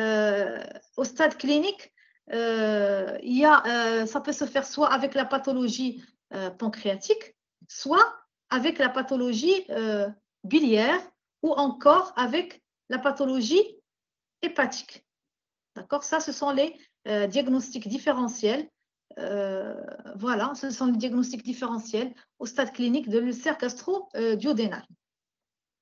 Au stade endoscopique, l'ulcère gastro-duodénal, il va se faire avec le diagnostic différentiel, avec le cancer de l'estomac. Donc, un ulcère gastrique localisé au niveau de l'estomac, le principal diagnostic différentiel, c'est le cancer de l'estomac. C'est pour ça qu'il faut obligatoirement faire des biopsies multiples, minimum 10, le nombre de 10 autour des berges de l'ulcère. Autre diagnostic différentiel, c'est la maladie de Crohn, qui est une maladie inflammatoire cryptogénétique de l'intestin qui peut siéger au niveau de l'estomac et peut donner des ulcères ou des ulcérations. Donc, le cours, vous allez l'avoir bientôt. Il y a aussi l'ulcération qui peut être due au cytomégalovirus, un virus en général qu'on voit au cours d'un état d'immunodépression, en l'occurrence le syndrome d'immunodéficience acquise secondaire à l'HIV, ou encore les malades qui sont hospitalisés, notamment dans des services de réanimation ou d'unités de soins intensifs, qui vont avoir qui peuvent avoir un ulcère de stress qui peut être confondu avec l'ulcère gastro-duodénal. Alors, nous arrivons au chapitre traitement.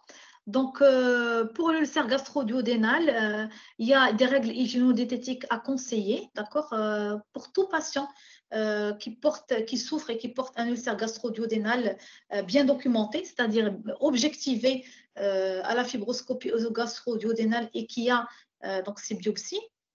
Alors, il faut conseiller donc un régime équilibré, un régime alimentaire équilibré qui va exclure l'alcool, le tabac et l'épice, puisque nous avons vu que ce sont on va dire des toxiques et des aliments qui sont gastrotoxiques. D'accord? Conseiller la prudence en cas d'utilisation de médicaments gastrotoxiques, à savoir l'aspirine, les anti-inflammatoires non stéroïdiens et les corticoïdes. Alors, qu'est-ce que nous avons comme moyen à notre disposition pour traiter l'ulcère gastro-duodénal? Alors, nous avons à notre disposition le traitement médical, nous avons le traitement endoscopique et nous avons le traitement chirurgical. Alors, nous allons commencer tout d'abord par le traitement médical. Alors, je vous ai mis entre parenthèses, voire cours gastrite, puisque le traitement il va rejoindre le cours des gastrites, notamment en matière d'éradication de l'Helicobacter pylori s'il est positif, et donc avec une différence. Alors, nous allons voir ces différences. Alors, le traitement médical, il repose sur les antisécrétoires et en l'occurrence sur les inhibiteurs de la pompe à protons. Donc, il faut savoir que les anti-H2 n'ont pas de place en matière de traitement médical de l'ulcère gastro-duodénal. La place ici, c'est les IPP. Qui dit antisécrétoire dit IPP. Donc, maintenant, je pense que vous êtes bien familiarisés avec les différentes classes des inhibiteurs de la pompe à protons. Il y a l'oméprazole, l'enzoprazole, le pantoprazole, le rabeprazole et l'esoméprazole. Et nous sommes chanceux au Maroc, nous avons toutes ces classes thérapeutiques d'IPP. Alors, à côté des IPP, il y a les antibiotiques. Alors, les antibiotiques, nous allons les prescrire et les donner si l'HP, l'Helicobacter pylori, il est présent, il est positif. Donc, il y a l'amoxicilline qu'on va donner à raison d'1 gramme 2 fois par jour, la clarithromycine que nous allons donner à raison de 500 mg 2 fois par jour, le métronidazole qui est un imidazolé à la raison de 500 mg 2 fois par jour, l'évofloxacine que nous allons donner à raison de 500 mg 2 fois par jour, il y a aussi les sels de bismuth qui sont présents dans un médicament, ce qu'on appelle le Pilera, c'est l'Helicobacter pylori, il est positif. Alors ici sur cette plaque, je ne vous ai pas mis le détail du traitement médical avec ce qu'on appelle les doses simples du traitement antisécrétoire. Comment prendre le traitement antisécrétoire? Je rappelle qu'il faut le prendre le matin, une demi-heure avant repas à jeun, d'accord? Les antibiotiques, je n'ai pas voulu rappeler les doses, c'est toujours une prise matin et soir, d'accord? Et donc les sels de bismuth, ils sont dosés, ils sont présents sous forme de sous-citrate de bismuth dans une préparation, dans un médicament, et ils sont dosés à 140 mg. Alors, le traitement endoscopique, d'accord? il peut être soit dans un but hémostatique, c'est-à-dire arrêter l'hémorragie en cas d'hémorragie. Donc, il y a plusieurs méthodes. Donc, je vais les citer rapidement parce que c'est vraiment spécialisé. Il y a des méthodes chimiques qui consistent à injecter de l'adrénaline, qui est un agent vasoconstricteur qui va essayer d'arrêter l'hémorragie. Il y a actuellement ce qu'on appelle des poudres hémostatiques qu'on va essayer de pulvériser pour arrêter cette hémorragie s'il y a échec de ces différentes méthodes. Il y a les méthodes mécaniques, principalement la pose de clips hémostatiques. Il y a aussi des méthodes thermiques, électrocoagulation ou thermocoagulation. Mais sachez qu'en matière d'endoscopie hémostatique, alors le plus souvent, nous avons, c'est-à-dire nous réalisons de l'injection d'adrénaline associée à la pose de clips, c'est-à-dire méthode chimique associée à une méthode mécanique. Alors, le traitement endoscopique, il peut être aussi réalisé en cas de sténose. Et là, on va faire, en cas de sténose fibreuse, nous allons faire une dilatation par des ballonnets hydrostatiques, c'est-à-dire nous allons arriver au siège de la sténose, introduire donc un kit de ballonnets hydrostatique avec fil guide, d'accord, se mettre au milieu de la sténose et grâce à un manomètre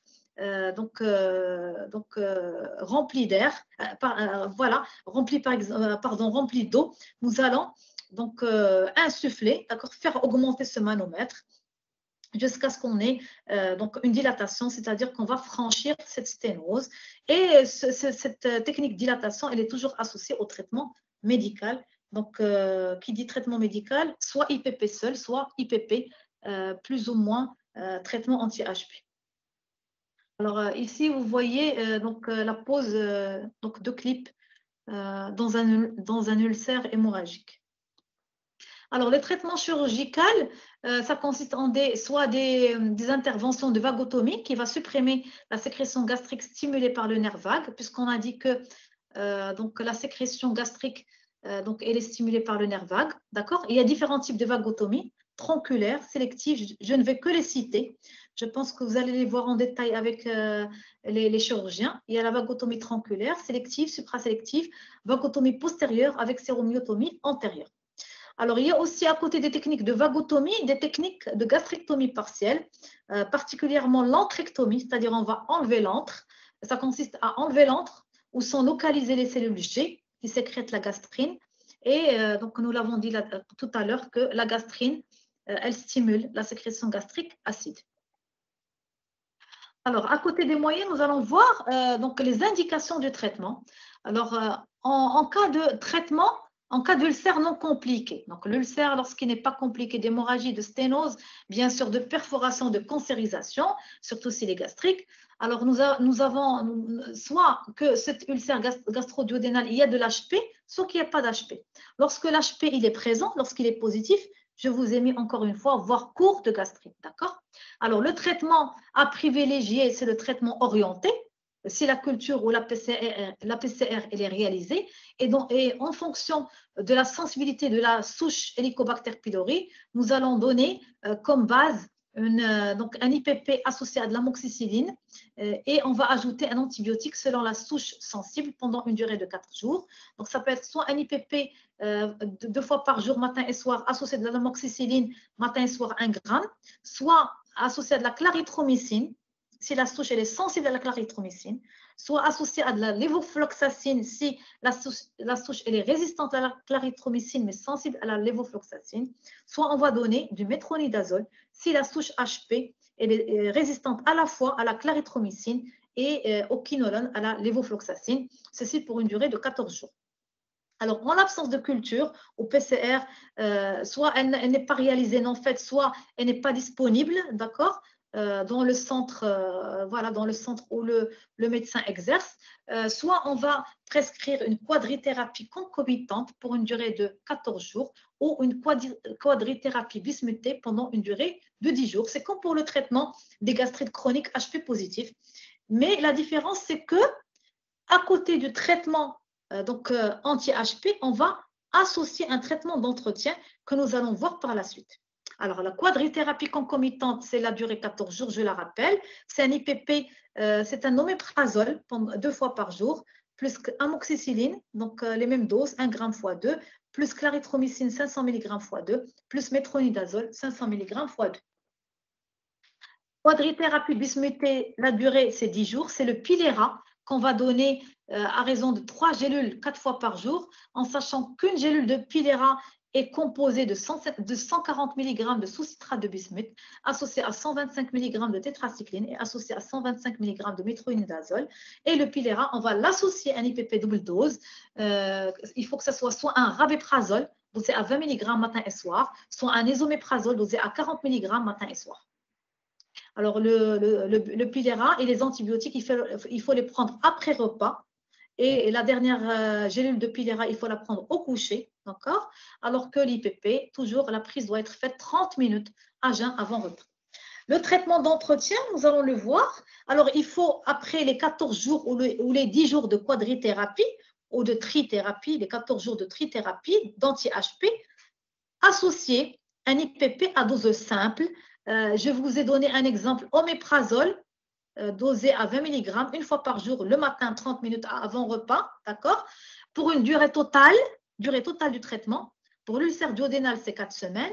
Et pour l'ulcère gastrique, c'est 6 à 8 semaines. C'est-à-dire, si l'HP il est positif, je vais donner 14 jours de quadrithérapie ou de trithérapie si le traitement est orienté. Et je vais ajouter, si on est devant un ulcère duodénal, 14 jours, d'accord, pour avoir une durée totale de 28 jours, c'est-à-dire 4 semaines. Si je suis devant un ulcère gastrique, HP positif, je vais donner 14 jours si j'ai donné une trithérapie, ou 14 jours si j'ai donné une quadrithérapie concomitante, ou 10 jours si j'ai donné une quadrithérapie bismutée, plus je vais donner un IPP simple dose, donc quel que soit l'IPP, hein, donc on est libre, pendant une durée, par exemple, de 6 semaines, d'accord, pour faire 8 semaines, ou pendant une durée de 4 semaines, d'accord, pour faire une durée de 6 semaines. Donc, retenez durée totale du traitement par IPP, double dose plus antibiotique, d'accord, plus IPP simple dose. Ça doit faire 4 semaines pour l'ulcère duodénal pour qu'on ait une cicatrisation guérison. 6 à 8 semaines pour l'ulcère gastrique pour avoir justement cicatrisation et guérison. Si le patient il est allergique à la pénicilline, il faut dans ce cas donner une quadrithérapie bismutée pendant une durée de 10 jours, vous le savez bien. Et s'il y a échec, après contrôle d'éradication qu'on doit faire soit par test respiratoire ou par recherche d'antigènes HP dans les selles, le traitement doit être orienté en fonction des résultats de la culture de la PCR et ça va être une trithérapie en fonction de la souche sensible, d'accord, pour une durée de 14 jours. Alors, si on est devant un ulcère gastro-duodénal, cette fois-ci HP négatif, dans ce cas, on ne va pas donner le traitement de l'HP. On va donner uniquement un IPP dose simple pour une durée totale de 4 semaines si l'ulcère il est duodénal et pour une durée totale de 6 à 8 semaines si l'ulcère il est de siège gastrique. Alors, troisièmement, le contrôle endoscopique, on a dit il est obligatoire pour l'ulcère gastrique. Alors, quand on a affaire à un ulcère duodénal et quand on va prescrire l'ordonnance, il n'y a pas besoin de refaire l'endoscopie pour s'assurer de la cicatrisation et de la guérison de l'ulcère. Alors que pour l'ulcère gastrique, il faut obligatoirement, après la fin du traitement, refaire une endoscopie et refaire des biopsies des berges de l'ulcère, d'accord, pour si l'ulcère n'est pas cicatrisé, il faut faire des biopsies des berges de l'ulcère. Et si l'ulcère il est cicatrisé, il faut faire des biopsies sur la cicatrice, d'accord, afin de ne pas passer à côté d'un ulcère gastrique qui a cancérisé, c'est-à-dire à côté d'un cancer de l'estomac. Alors, le traitement des complications, pour l'hémorragie, il faut corriger l'état hémodynamique, faire une hémostase, donc elle est destinée pour les Forest 1A, 1B et 2A, et mettre associé à cela un IPP par voie injectable parentérale à forte dose, 80 mg en bolus, puis milligrammes toutes les heures à la seringue autopulsée pendant une durée de 72 heures, puis relayé par un traitement par voie orale pendant 4 à 8 semaines et traiter l'HP s'il est positif. En cas de récidive hémorragique, faire une deuxième endoscopie d'hémostase et si échec, là, il faut avoir recours à un traitement percutané radiologique, ce qu'on appelle l'embolisation, artériographie avec embolisation et en cas d'échec ou en cas de non-disponibilité du traitement radiologique interventionnel, adresser le patient au chirurgien. Pour la perforation, c'est la chirurgie. Elle est possible sous célioscopie. Le chirurgien va faire une toilette péritonéale suture, vagotomie, ou si l'ulcère il est médiogastrique, c'est-à-dire il siège entre le fundus et l'antre, c'est ce qu'on appelle le corps de l'estomac, il va procéder à une gastrectomie. En cas de sténose du pylore, le traitement il est médical. Donc, en cas d'alcalose, rééquilibration hydroélectrolytique et déshydratation, diète absolue avec alimentation parentérale, IPP par voie injectable puis relais par voie orale pour réduire l'œdème périulcéreux, pour réduire l'inflammation. Tenter le traitement endoscopique par des dilatations au ballonnet, en sachant qu'il y a des risques de récidive fréquentes, mais qu'on peut redilater et programmer d'autres séances de dilatation au ballonnet. Et enfin, le traitement chirurgical, il est indiqué en cas de sténose fibreuse persistante, en cas d'échec du traitement endoscopique et ou du traitement médical. Alors, en conclusion, j'arrive à la conclusion. L'ulcère gastro-duodénal est une infection multifactorielle. L'HP, l'Helicobacter pylori, c'est le principal facteur éthiopathogénique dont le traitement est actuellement bien codifié. Il faut toujours se méfier de l'ulcère gastrique qui peut simuler ou se compliquer d'un cancer gastrique. C'est pour cela que les biopsies sont obligatoires lors de l'endoscopie initiale et lors du contrôle. L'éradication de l'Helicobacter pylori permet de guérir l'ulcère. Alors là, je vous ai mis encore une fois, donc en dernier, la diapo sur les objectifs. Donc, pour connaître un petit peu les différentes questions possibles qu'on pourra poser le jour de l'examen pour cette question de l'ulcère gastro-duodénal. Donc, en premier, définition de l'ulcère gastro-duodénal, reconnaître les mécanismes de l'ulcérogénèse et le rôle de l'HP, décrire le tableau clinique et paraclinique de l'ulcère gastro-duodénal, reconnaître les modalités de diagnostic de l'ulcère et de l'infection HP, énumérer les complications, connaître la qualification de Forest, il faut savoir la connaître, les trois types avec les sous-types, reconnaître les différentes formes cliniques et enfin décrire les modalités du traitement de l'ulcère gastro-duodénal.